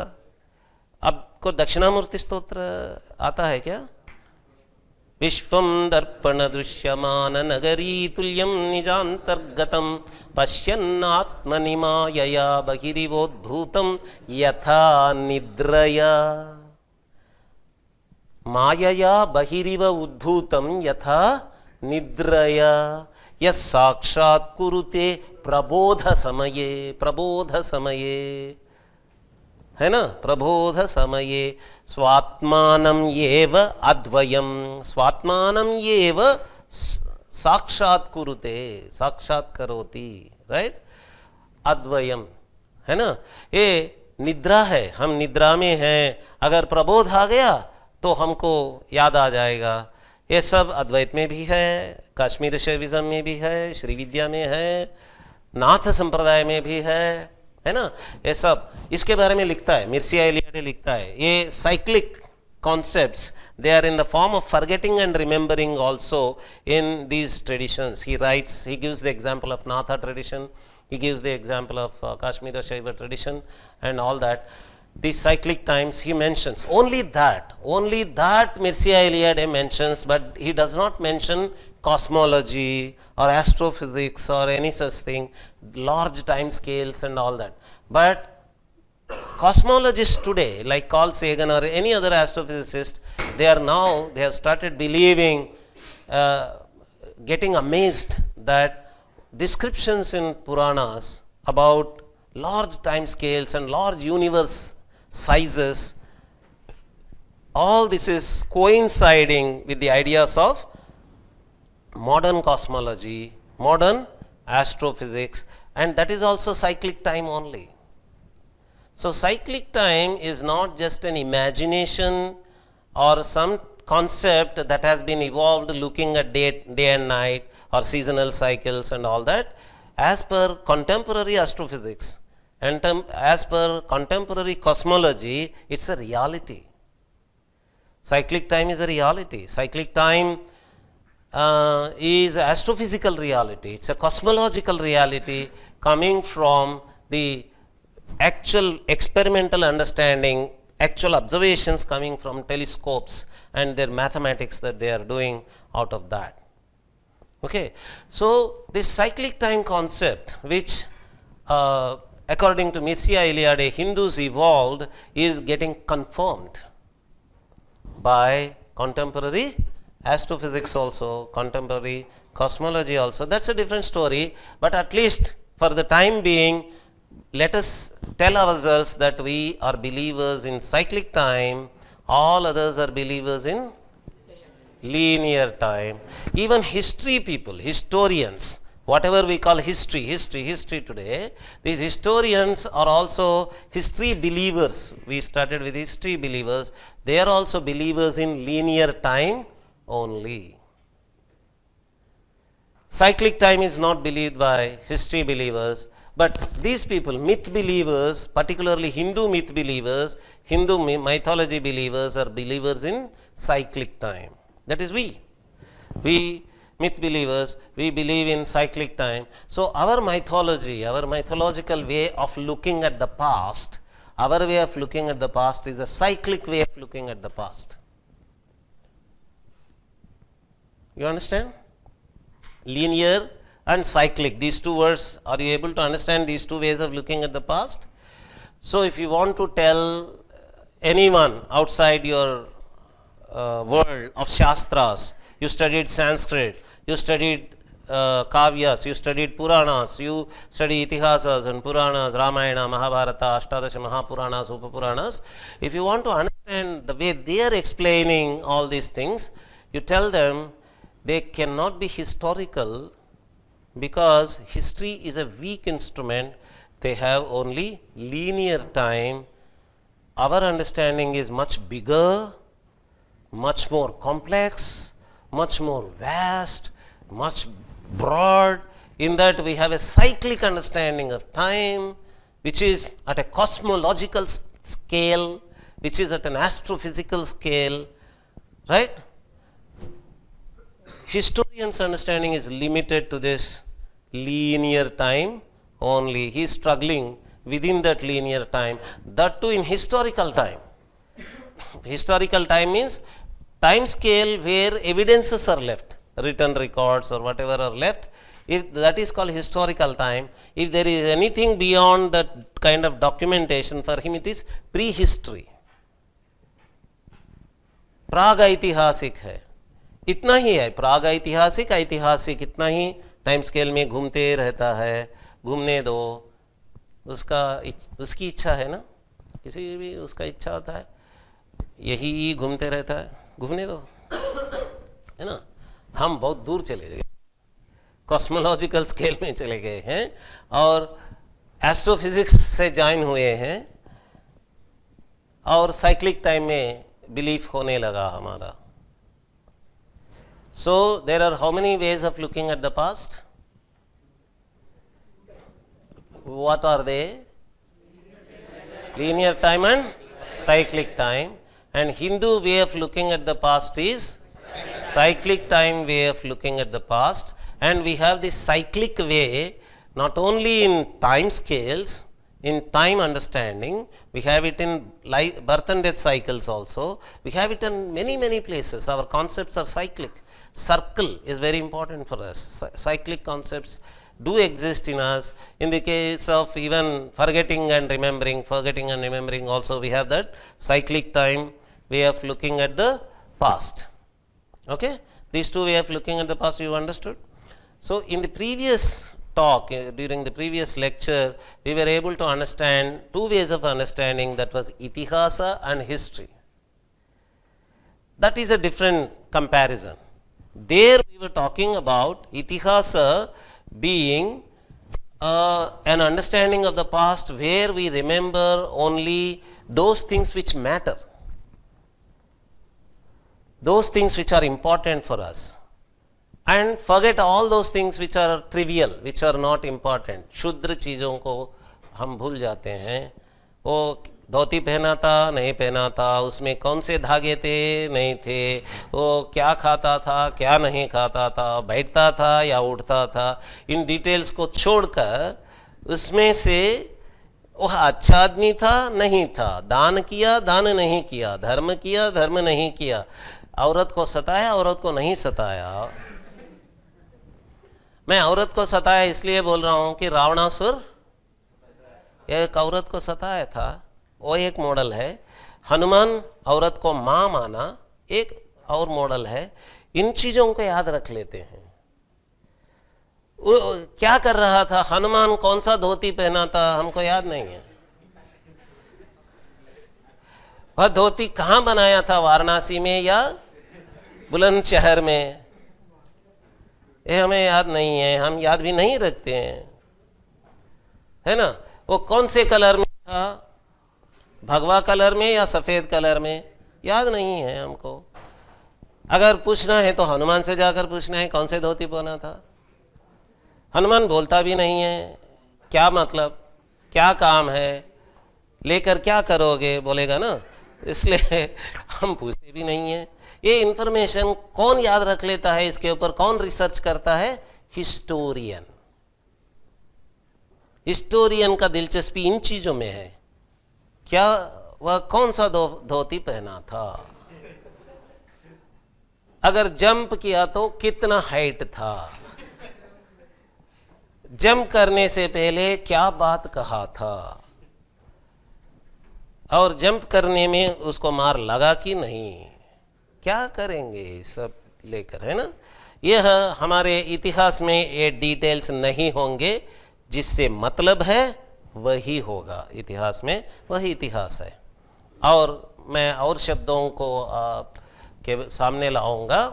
स्टोरीज है ना, नैरेटिव्स, नैरेटिव्स बोलते हैं इंग्लिश में. नैरेटिव्स कहानियाँ, कहानियों को नैरेटिव्स बोलते हैं, स्टोरीज बोलते हैं. इन नैरेटिव्स में 4 तरह के नैरेटिव्स होते हैं. स्टोरीज में, कहानियों में 4 तरह के नैरेटिव्स होते हैं. एक फोक टेल, लोक कथाएं, फेरी टेल,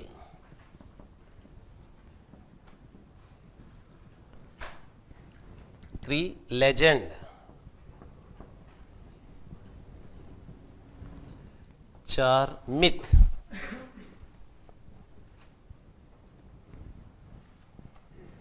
फोक tale, fairy tale, legend, myth.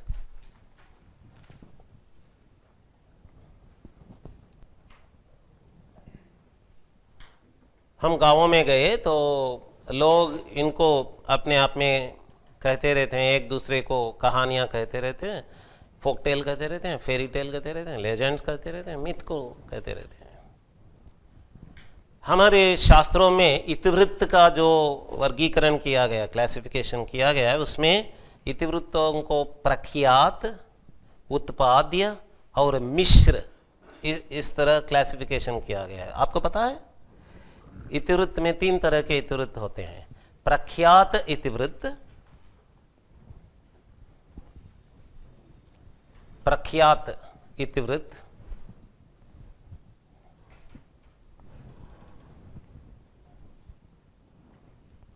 उत्पाद्य इतिवृत्त, उत्पाद्य, उत्पाद्य। लिखूं? जरूरत नहीं, संस्कृत के स्टूडेंट्स है, अगर उत्पाद्य बोल दिए तो लिख सकते हैं। हाँ, उत्पाद्य, मिश्र।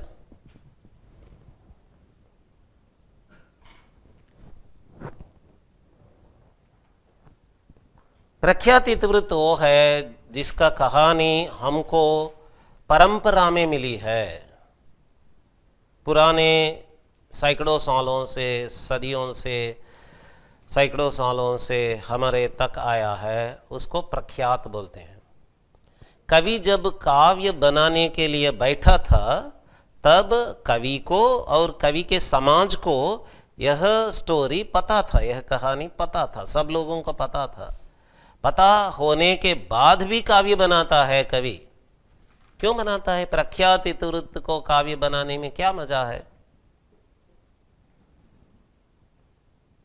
सब लोगों को पता है, वह कहानी पता ही है, रामायण है, रामायण सब लोगों को पता ही है, कवि को पता है, लोक को भी पता है, फिर भी वह काव्य बनाता है। क्यों बनाता है? रस के लिए। क्यों बनाता है? रस के लिए, कथा कथन के शिल्प के लिए। कथा कथन में जो कला है, कथा कथन की कला जो है, वो कला के लिए। घर में हम बैठकर हर रोज वो स्टोरियां सुनते रहते हैं, नानी से, दादी से, है ना। घर में एक ही स्टोरी हर रोज कहती है, खिलाने के लिए, सुलाने के लिए, है ना। हर रोज एक ही कहानी सुनते भी। क्यों? कहने की एक तरीका है, वो तरीके के लिए सुनते हैं। अगर दादी और नानी नहीं कहती है, तुम जाकर कहोगे कि आओ आओ मैं कहूंगा, कोई नहीं आता है। दौड़ जाते हैं लोग, नहीं नहीं मामा नहीं, मैं नहीं आऊंगा, तुमको बोलने नहीं आता, दादी अच्छी तरह से बोलती है, नानी अच्छी तरह से बोलती है, मैं वहां जाऊंगा। नहीं, एक ही स्टोरी, तुम नया स्टोरी बोलो, उनको बोलो कि मैं हॉलीवुड का एक स्टोरी बनाऊंगा, बहुत अच्छा स्टोरी है, आओ आओ, तो भी नहीं सुनता है। एक ही स्टोरी, कल का स्टोरी ये चाहिए, है ना। दादी अच्छी तरह से बोलती है, नानी अच्छी तरह से, वो तरह जो है, कथा कथन का तरीका जो है, उसके लिए जाते हैं। प्रख्यात इतिवृत्त को कवि काव्य के रूप में कथा कथन के विधान के लिए लेता है। हम भी कवि का प्रशंसा, कवि की प्रशंसा कथा कथन शिल्प के लिए, कथा कथन विधान के लिए, कथा कथन कला के लिए करते हैं। कालिदास की प्रशंसा कथा कथन के लिए हो रहा है, कथा के लिए नहीं। कथा में कालिदास का कोई क्रिएटिविटी नहीं है। सबको पता था कुमार संभव का जो स्टोरी था, सबको कुमार संभव का स्टोरी पता था, फिर भी वही कुमार संभव को कालिदास कैसे बताता है? यह इसमें शिल्प है, इसमें कला है ना। इसलिए प्रख्यात इतिवृत्त होता है। और पुराने जमाने में प्रख्यात इतिवृत्त ही ज्यादा से ज्यादा होता था। आधुनिक युग में क्या हो गया, उत्पाद्य इतिवृत्त, नया से बनाए हुए कहानियां, newly created stories, they became very popular in modern times. Novels बोलते हैं ना, उपन्यास जो बोलते हैं, हर एक उपन्यास एक नया कहानी है ना, नया बनाता है उपन्यासकार, नया कहानी बनाता है। नया कहानी बनाया गया, इसको बोलने के लिए इंग्लिश में एक शब्द है फिक्शन, FICTION। फिक्शन का मतलब है कल्पित कथा। फिक्शन का मतलब है कल्पित कथा, नया बनाया हुआ कहानी। साइंस फिक्शन, साइफाई बोलते हैं, उसमें अगर नया बनाया हुआ कहानी में साइंस लग जाता है तो साइंस फिक्शन बोलते हैं। माइथोलॉजिकल फिक्शन बोल सकते हैं, हिस्टोरिकल फिक्शन बोलते हैं, सब तरह के सब जॉनर्स होते हैं फिक्शन में। उपन्यास को फिक्शन बोलते हैं। और शॉर्ट स्टोरीज भी होते हैं ना, शॉर्ट स्टोरी पता है, शॉर्ट स्टोरीज को भी फिक्शन बोलते हैं। फिक्शन के अंदर नॉवेल और शॉर्ट स्टोरी आते हैं। फिक्शन के अंदर कौन से आते हैं, नॉवेल और शॉर्ट स्टोरी आते हैं। अगर ऑटोबायोग्राफी है, ऑटोबायोग्राफी का मतलब है आत्मकथा, स्वीय कथा, स्वीय जीवन चित्रण, अगर है उसको नॉन फिक्शन बोलते हैं, नॉन फिक्शन। अगर एक पॉलिटिकल एसे है तो उसको भी नॉन फिक्शन बोलते हैं। एक साइंस का आर्टिकल है, साइंस का बुक है, उसको भी नॉन फिक्शन बोलते हैं। पॉलिटिकल डिस्कशंस, पॉलिटिकल बुक्स, ये सब नॉन फिक्शन है। ये मैट्रिमोनी में ब्राइड ग्रूम और ब्राइड, दूल्हा और दुल्हन लिखते रहते हैं ना, मैं हॉबीज के अंदर बोलता है fiction, non fiction, science fiction. ये ब्राइड क्या चाहती है, ओ ब्राइड ग्रूम का क्या ऑप्शंस है देख लेती है, वो साइफाई लिख देता है, ये समझ लेती है मैं भी साइफाई लिख दूं, लिख देती है। और बाद में वो फ़ोन में पूछता है साइफाई पसंद है, कौन सा साइफाई पढ़े हो, हनुमान जी का।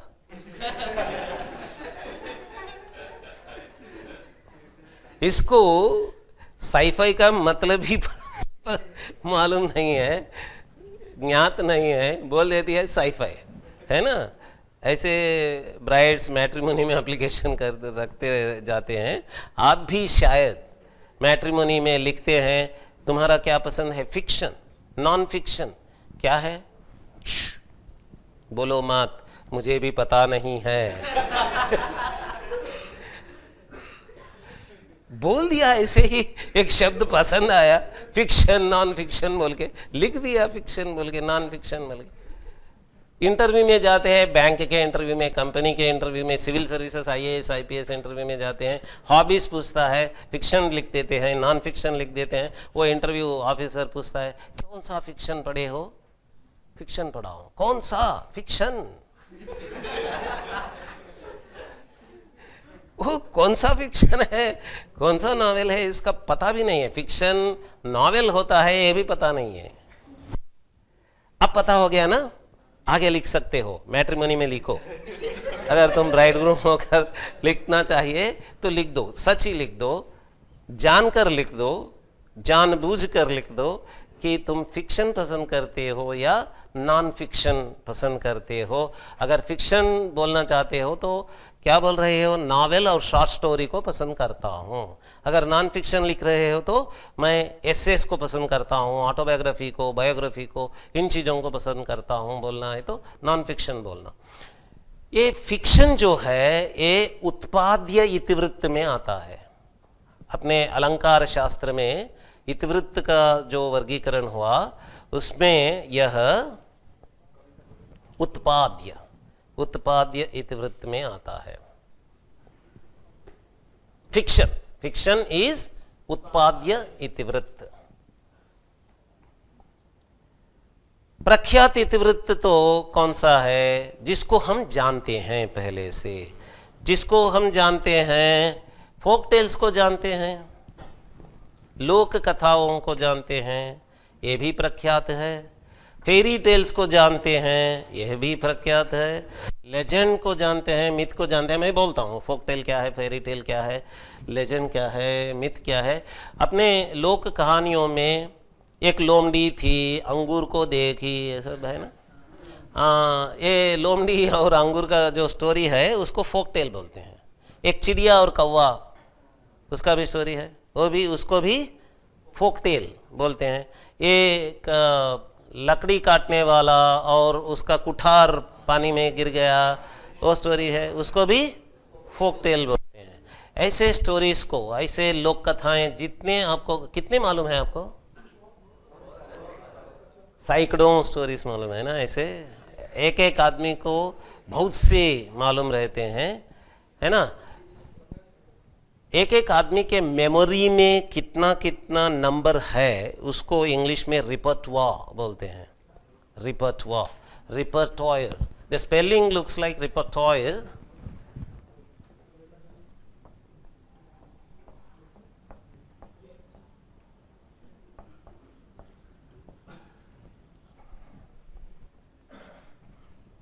रिपर्टोयर स्पेलिंग में तो दिखता है रिपर्टोयर है, मगर प्रोनाउंसिएशन उसका रिपर्टुआ, रिपर्टुआ है। उसको रिपर्टुआ बोलना चाहिए। मैं अगर पूछता हूं कि तुमको कितने बॉलीवुड सॉन्ग्स पता है, उसके लिए मैं बोलना चाहिए तुम्हारा बॉलीवुड सॉन्ग्स का रिपर्टुआ कितना है। अपने बॉलीवुड सॉन्ग्स के मेमोरी के बैग में कितने सॉन्ग्स हैं, उसको क्या बोलते हैं? रिपर्टुआ। और मैं पूछता हूं कि आपका फोक टेल का रिपर्टुआ कितना है, तो लोक कथाएं, ऐसे लोमड़ी अंगूर, ऐसे कितने कथाएं तुमको मालूम है। बोलने के लिए मैं क्या पूछना है? तुम्हारा लोक कथाओं का रिपर्टुआ कितना है, का मतलब कितने जानते हो, कितने स्टोरीज जानते हो। मेरा रिपर्टुआ बहुत छोटा है, बोल सकते हैं। अर्बन लोग जो रहते हैं, सिटी में मॉडर्न लोग जो रहते हैं, उनका लोक कथाओं का रिपर्टुआ बहुत छोटा रहता है, 0 भी रह सकता है। एक भी लोक कथा उनको पता भी नहीं रह सकता है। आप लोगों का जो मेरे जैसे हैं, आप भी, मैं भी गवारे लोग हैं, है ना। गवारे लोग तो बहुत ज्ञानी हैं, इसलिए कि हमारा लोक कथाओं का रिपर्टुआ बहुत ही ज़्यादा है। हम सैकड़ों ऐसे कहानियाँ जानते हैं, सुने हैं, सुना देते हैं, कहते जाते हैं। हमारे जो पोते होते हैं ना, वे लकी है। तुम्हारा जब पोता होता है तो वो लकी होगा, इसलिए कि तुम जानते हो, तुम जब दादा होते हो, दादा बनते हो, तो कहानियां कह सकते हो ना उसको, वो लकी होगा, है ना। हम जानते हैं, ये लोग जानते नहीं हैं। ये फोक टेल्स हमारे लिए बहुत से पता है। फेरी टेल्स भी, फेरी टेल का एग्जाम्पल मैं दे चुका हूँ। एक राजकुमार बाहर निकलता है, मांत्रिक के पास जाता है, राजकुमारी को लाता है। ऐसे स्टोरीज, जहाँ भी मांत्रिक चीज होते हैं, जहाँ भी भूत पिशाच वगैरह होते हैं, मांत्रिक लोग रहते हैं, अप्सरा आते हैं, जहाँ भी मैजिकल थिंग्स होते रहते हैं, तो उसको क्या बोलते हैं? फेरी टेल्स बोलते हैं। अद्भुत कथाएं बोलते हैं इनको, हम अद्भुत बोलते हैं, अद्भुत कथाएं, इसलिए कि इसमें सब कुछ अद्भुत ही चलते रहता है। फैंटेसी, अभूत कल्पना होते रहता है, इसको क्या बोलते हैं? अभूत कल्पना। इंग्लिश में फैंटेसी बोलते हैं। फैंटेसी, इंग्लिश में जो फैंटेसी है उसको हम हिंदी में और भारतीय भाषाओं में अभूत कल्पना बोलते हैं।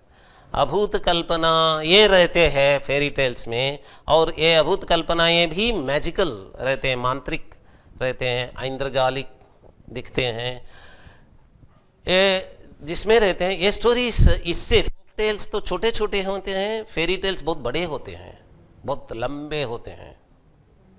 एक इतने लंबे भी हो सकते हैं कि बहुत से रातों में कहना पड़ता है, एक रात में नहीं। एक रात में, रात 9 बजे से शुरू करके 4 बजे सुबह तक कहने पर भी ख़त्म नहीं होता। 7 रात बोलना पड़ता है इसको। ऐसे भी हो सकते हैं, इतने बड़े हैं, इतने लंबे लंबे फेरी टेल्स भी हो सकते हैं। और ये लेजेंड, लेजेंड क्या है? ये जो स्टोरी चला है, सच में चला है, गांव में एक जगह में सच में चला है, मगर लोगों के याद में एक कहानी के रूप में रह गया है, कहानी बन गया है, सच कहानी बन गया, तो उसको लेजेंड बोलते हैं। ना, हाँ, शिवाजी का कथा, राणा प्रताप सिंह का कथा, बहुत से ऐसे होते हैं। अपने गांव में एक कुआं रहता है, वहां गए तो बोलते हैं कि ये कुआं कैसे बना है, इधर इसके एक स्टोरी रहता है ना। एक तटाक होता है, वह तटाक कैसे बना है, उधर तालाब कैसे बना है, उसका एक स्टोरी होता है। एक बहुत बड़ा वटवृक्ष होता है, उसके बारे में, उसके ऊपर कितने भूत है, उसके बारे में एक स्टोरी होता है ना। इस गांव का नाम कैसे आया है, इसका एक स्टोरी होता है ना। हर एक नाम के लिए एक स्टोरी होता है। और गांव में एक रईस आदमी है, वह रईस कैसे बना, उसके लिए भी एक स्टोरी होता है। किसी को मार के रईस हो, ऐसे भी नेगेटिव स्टोरीज भी होते हैं उनके बारे में, है ना। और एक वीर शूर था गांव में, वह वीर शूर के बारे में भी, एक वीर शूर का विग्रह भी होता है, मूर्ति भी होता है। उस मूर्ति में वह एक बाघ को पकड़कर दिखाया जाता है। तो हम जाते हैं, पूछते हैं कि ये कौन है, तो वे बोलते हैं एक आदमी था अपने गांव में, एक बाघ को पकड़ लिया था, उसको मारा था, इसलिए हम उसका मूर्ति बना दिए। यह स्टोरी भी रहते हैं। इनको, इस ऐसे स्कल्पचर्स को हम हीरो स्टोन्स बोलते हैं। हीरो स्टोन्स में हीरो स्टोरीज रहते हैं। ये हीरोइक स्टोरीज को बेलॉड्स बोलते हैं, BALLADS, बेलॉड्स, वीर गाथाएं। इनको वीर गाथाएं बोलते हैं, वीर गाथाएं। पूरे दुनिया में वीर गाथाएं हैं, बेलॉड्स हैं, बहुत से वीर गाथाएं होते हैं। पृथ्वीराज रासो एक वीर गाथा है। ऐसे वीर गाथाएं बंगाल में भी है, ऐसे वीर गाथाएं कश्मीर में भी है, सब जगह वीर गाथाएं होते हैं। इनको बलॉट्स बोलते हैं। ये सब वीर गाथाएं लेजेंड में आते हैं। कुआओं के स्टोरीज, तटाकों के, तालाबों के स्टोरीज, वटवृक्ष के स्टोरीज, गांव का नाम का स्टोरीज, और हीरोज के स्टोरीज, बलवान वीर शूर आदमियों के जो स्टोरीज है, ये सब। और जो योगी लोग होते हैं उनके भी स्टोरीज होते हैं। एक योगी था, बाबा था, उनके महिमाएं थे, ये सब। पतिव्रताओं के, एक पतिव्रता गांव में, सच ही एक पतिव्रता थी, और उसका एक स्टोरी भी हो सकता है। उस कहानी, उसके महिमाएं थी, ये बहुत से महिमाएं थे ये पतिव्रता के, ऐसे स्टोरीज रहते हैं। उनके मूर्ति भी बनाया जाता है, एक उसके लिए मंदिर भी बनाया जाता है, एक पतिव्रता का मंदिर होता है, इसका ऐसे भी होता है। ये सब लेजेंड्स में आते हैं। लेजेंड्स में जो स्टोरी है वह सच ही चला है, मगर उसमें फैंटेसी एलिमेंट्स भी होते हैं। सच्ची चलने में हम कुछ कुछ चीज़ों को हम मान भी नहीं सकते हैं, अभूत कल्पनाएं भी उसमें मिक्स करके रहते हैं। वह सच है कि नहीं हम जानते भी नहीं हैं, हम बोलना भी नहीं है यह असत्य है, हम ये भी बोलना नहीं है कि ये सच भी है, हमको पता नहीं, मगर स्टोरी तो अच्छा है ना। स्टोरी तो बहुत अच्छा है, और इस स्टोरी को लोग, गांव के लोग मानते हैं। अगर हम गांव में गए और पूछे, फॉर एग्जांपल ये लोमड़ी और अंगूर का कथा है, गांव में जाकर के पूछे कि ये किधर चला, किस गांव में चला, तो क्या बोलेंगे?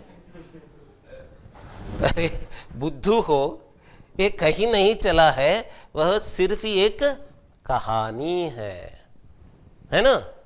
जो कुछ भी कौवा और चिड़िया का जो कुछ भी कहानी हो, जाकर के पूछते हैं कि यह किधर चला, कहाँ चला, कब चला, तो बोलेंगे कि वह सिर्फ एक कहानी है, चला ही नहीं है, बोलेंगे। फेरी टेल के बारे में भी वही बोलेंगे। अगर लेजेंड है उसको पूछेंगे यह कहाँ चला है, तो बोलेंगे यह यही चला है, यही गांव में, इस पत्थर में ही वह वीरशूर बैठा था, देखो उसका पाद चिन्ह इधर है।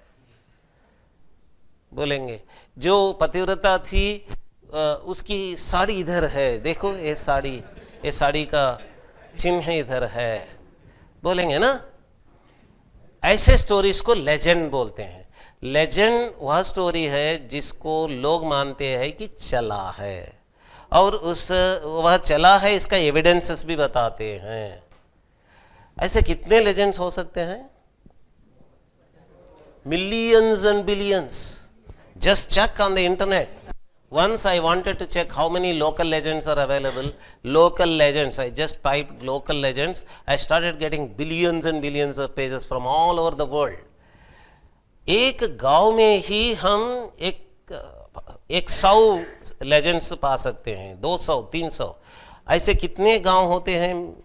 सिर्फ भारत में लाखों गांव होते हैं, लाखों इंटू 300, राइट? इतने हैं लेजेंड्स, और पूरे दुनिया में कलेक्ट किए तो कितने हो सकते हैं लेजेंड्स, है ना? रहते हैं ऐसे ही लेजेंड्स। और हमारे जो स्थल पुराण बोलते हैं ये भी लेजेंड्स है, इनको प्लेस लेजेंड्स बोलते हैं। प्लेस के बारे में है इसलिए प्लेस लेजेंड है।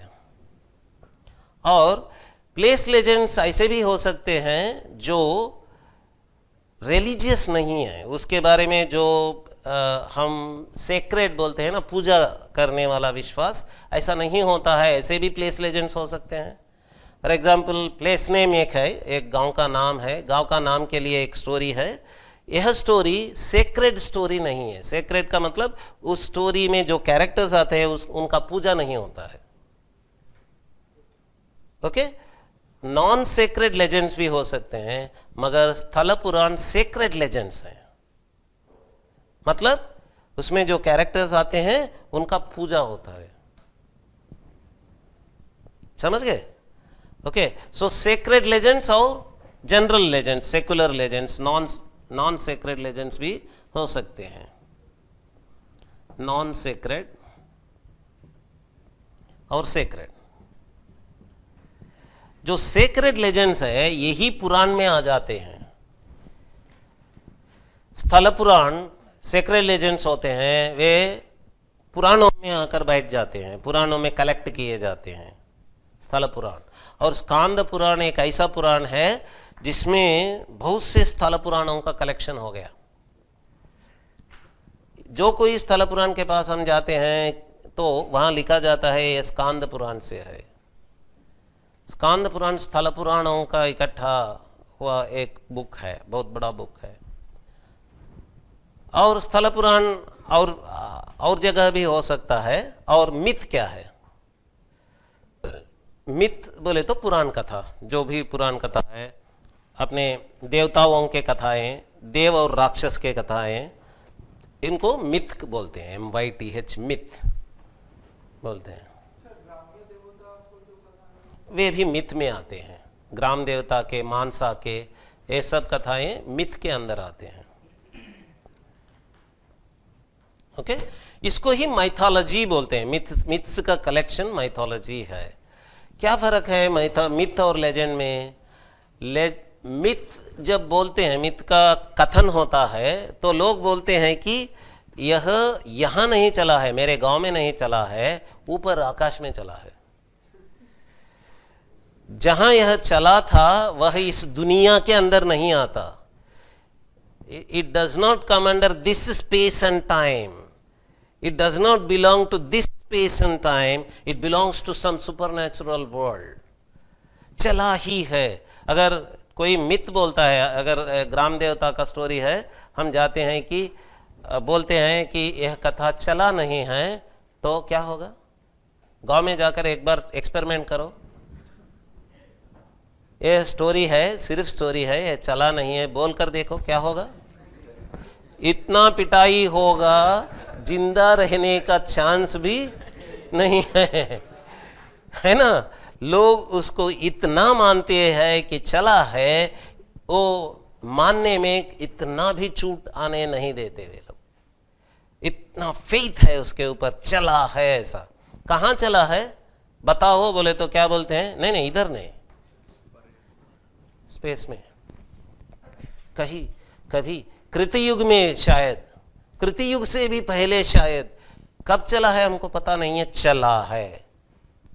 अगर तुमको चला इसका पता नहीं है तो हम बोलते हैं कि चला नहीं है तो पिटाई होगा। जिसको इतना मानते हैं इसको हम सेक्रेड बोलते हैं, सेक्रेड नैरेटिव बोलते हैं। मिथ्स को क्या बोलते हैं, सेक्रेड नैरेटिव, सेक्रेड नैरेटिव्स हैं मिथ्स, सेक्रेड नैरेटिव्स होते हैं।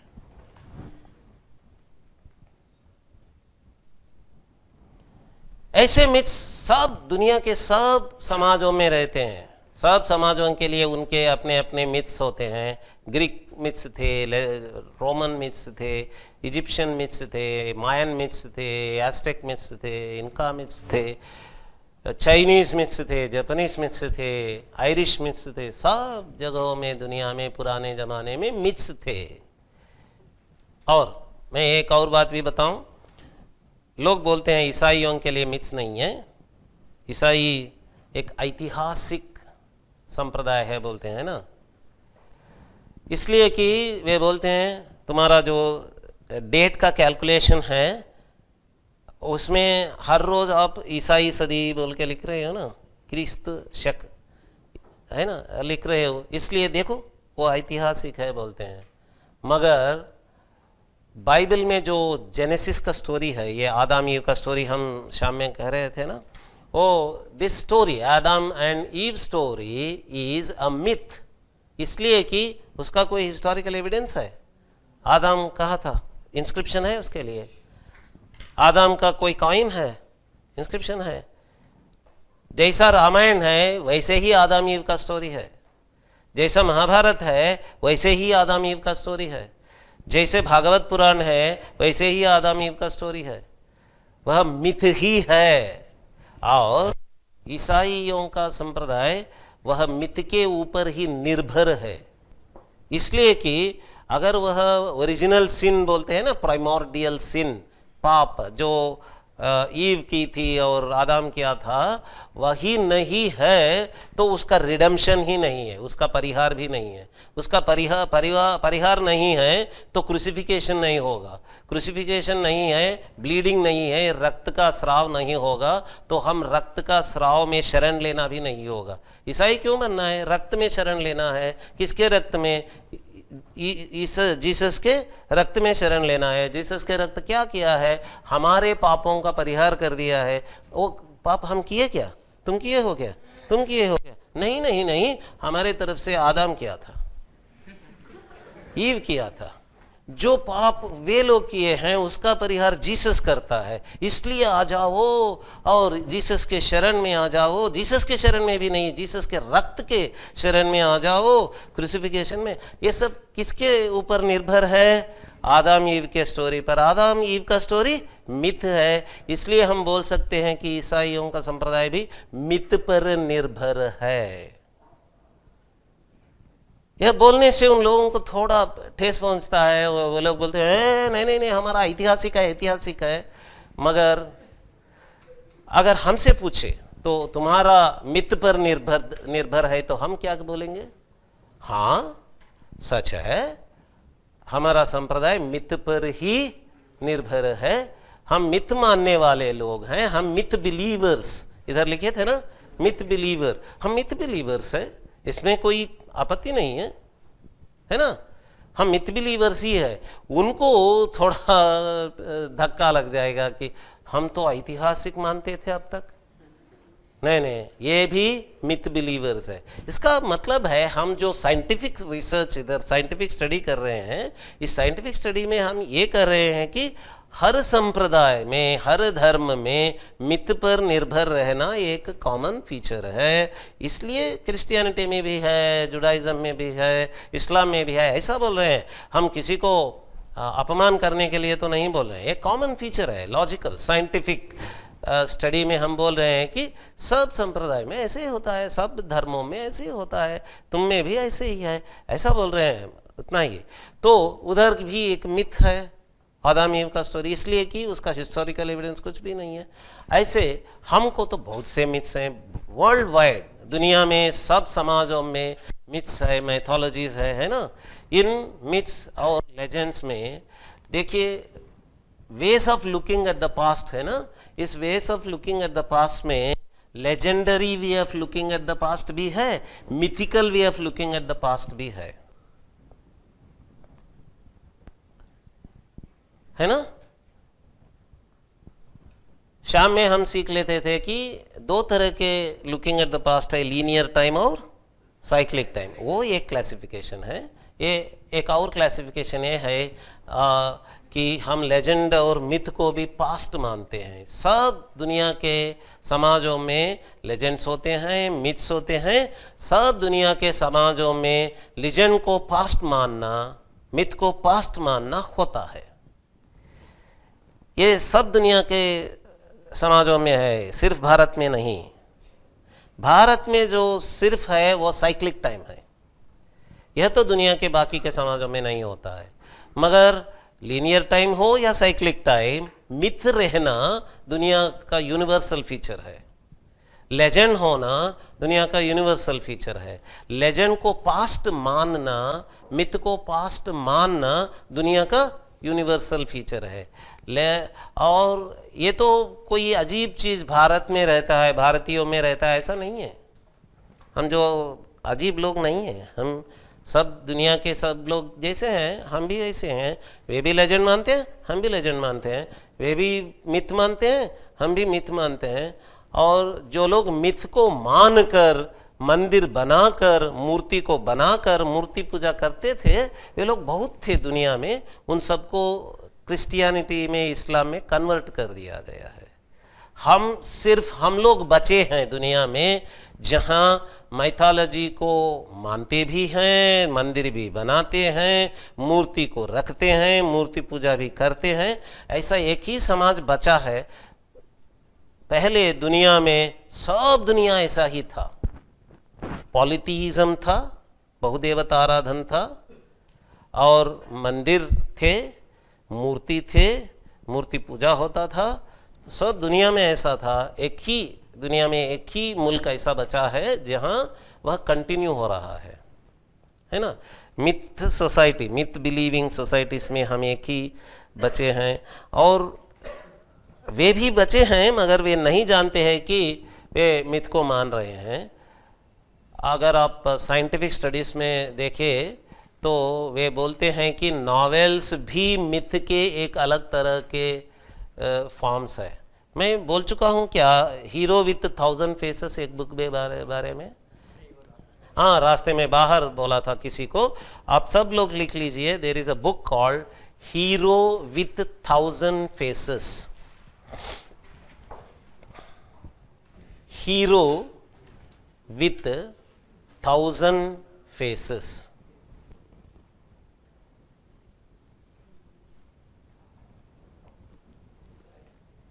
Joseph Campbell, Joseph Campbell. Campbell का स्पेलिंग आसान है, कैंप और बेल, स्पेस नहीं देना, कैंप को बेल में मिला देना, संधि बना देना, तो कैम्बेल हो जाएगा, Campbell. Okay, Joseph Campbell is the author. I was telling some students outside the classroom that this book is so popular. It is the most read book in the world. In film institutes, they teach this book. There is no film institute student who does not know this book. Because this was so useful for them. Why they are so interested is, this book tells you that many Hollywood stories come from myths only. There is a myth inside, there is a mythical formula inside Hollywood stories. Terminator को लो, terminator Parikshit का ही कहानी है। देखो, एक बार याद कर लो। अब Hollywood के मूवीज के बारे में मैं बोलते जाता हूँ, सुनते रहो। कितना भारतीय कथाएं, कितने भारतीय कथाएं उसमें गए हैं, आपको आश्चर्य हो जाएगा। मैट्रिक्स जो है वह अद्वैत वेदांत है। मैट्रिक्स में अद्वैत वेदांत है, दक्षिणामूर्ति स्तोत्र है। हाँ है ना। इतने इतने स्टोरीज। जोसेफ कैम्बेल कहता है ऐसा ही चलता है दुनिया में। जो नॉवेल्स आते हैं, कल्पित इतिवृत्त, उत्पाद्य इतिवृत्त आते हैं, उसमें जो नई कहानियां नहीं आते हैं, जो जो कुछ भी कहानियां आते हैं उसमें मिथ ही है। मिथ को ट्रांसफॉर्म करके, मिथ को और एक रूप देकर नावल बना दे रहे हैं, बोलता है जोसेफ कैम्बेल, बोलता है। और हॉलीवुड स्टोरीज इसमें मिथ है, बता देता है, करता है, बोलता है। तो जो कुछ भी बोलता है ना, हम मिथ से दूर आ गए हैं, भ्रम में हैं। मिथ से कोई दूर भाग नहीं सकता। अपने फिक्शन में, अपने नॉवेल्स में मिथ है, हॉलीवुड स्टोरीज में मिथ है, सब जगह मिथ है। मिथ रहते ही रहता है। ऐसा थियरीज है, ऐसे लिटरेरी एनालिसिस में, लिटरेरी क्रिटिसिज्म में ऐसे थियरीज हैं कि मिथ बचे ही रहता है, मिथ को कोई मार नहीं सकता है। हम लोग खुल्लम खुल्ला बोल रहे हैं कि हम मिथ को मानते हैं, दूसरे लोग छुपाकर भ्रम में बोल दे रहे हैं कि मिथ को वे नहीं मानते, फिर भी उनके नॉवेल्स में मिथ है, उनके हॉलीवुड स्टोरीज में मिथ है। और ऐसा आदम एंड ईव स्टोरी में मिथ है। Adam and Eve story, if you do research you would come to know that originally it was a Babylonian myth. Babylonia का मतलब है इराक, वहाँ का मिथ था। वो उसका प्रवास होकर इधर आर्मेनिया में आया था, तब वो बाइबल में उसका एंट्री हो गया। ये सब रिसर्च करने वाले बताते हैं हमको कि कहाँ से कहाँ चलते हैं, मिथ्स ट्रैवल करते हैं ऐसा। तो एक मिथ ही है, पूरे दुनिया में मिथ्स होते हैं और मिथ बहुत पावरफुल है। और क्यों पावरफुल है, यूंग एक आंसर दिया है। उसी आंसर को जोसेफ कैम्बेल भी मानता है। इस बुक में हीरो विथ 1000 फेसेस में यूंगियन एनालिसिस ही है मिथ के बारे में, है ना। तो हम यहाँ स्टॉप कर देंगे, रोक देंगे। बहुत कुछ बोलने का है, फिर भी और एक बात बोल ले सकते हैं। 8:30 तक है ना, तो देर हो गया अभी 10 मिनट्स, इसलिए बंद कर देंगे। और इसमें veg of looking at the past में कोई नए तरीके के लुकिंग एट द पास्ट मालूम पड़ गया?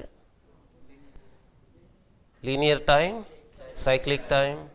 साइक्लिक टाइम के बारे में मिर्सिया एलियडे क्या बोलता है, कार्ल सेगन क्या बोलते हैं, एस्ट्रोफिजिक्स में क्या बोलते हैं, कॉस्मोलॉजी में क्या बोलते हैं, कैसे कैसे अवगाहनाएँ हैं साइक्लिक टाइम के बारे में। और mythical way of looking at the past, legendary way of looking at the past क्या है। हिस्ट्री एक ही लुकिंग एट द पास्ट का तरीका नहीं है। लुकिंग एट द पास्ट के लिए हिस्ट्री के अलावा बहुत से तरीके हैं। दुनिया में बहुत से लोग बहुत से तरीकों को मानते हैं, उनमें से हिस्ट्री एक ही तरीका है ना। जो कोई आके बोलता है हिस्ट्री को ही मानना है, इसका मतलब है वो ऐसा रिलीजन है, हाँ आप हमारा रिलीजन को ही मानना है, दूसरे रिलीजन को माने तो जन्नत नहीं मिलेगा, जहन्नुम ही मिलेगा, ऐसा बोलते हैं ना। ये हिस्ट्री लोग भी ऐसे ही है, रिलीजियस लोग हैं, बोलते हैं हिस्ट्री को ही मानना, हिस्ट्री को ही मानना। हम नहीं मानते, क्या करोगे? नहीं मानेंगे, हिस्ट्री को नहीं मानेंगे। हिस्ट्री तुम्हारा मैथोलॉजी है। क्या बोलेंगे? हिस्ट्री तुम्हारा मैथोलॉजी है। हमारा मैथोलॉजी हमारा हिस्ट्री है। हमारा मैथोलॉजी हमारा हिस्ट्री है, तुम्हारा हिस्ट्री तुम्हारा मैथोलॉजी है, ऐसे बोल देंगे उनको, है ना। समझ गए? ओके, शांति मंत्र।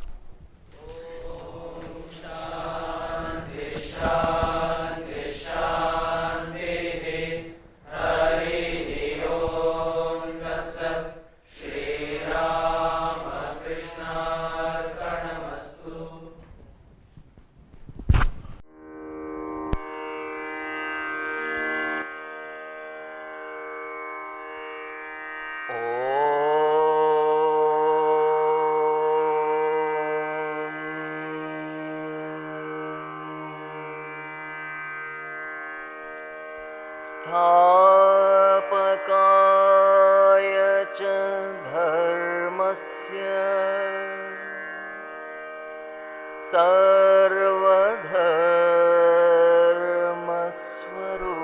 सर्वधर्मस्वरूपिणे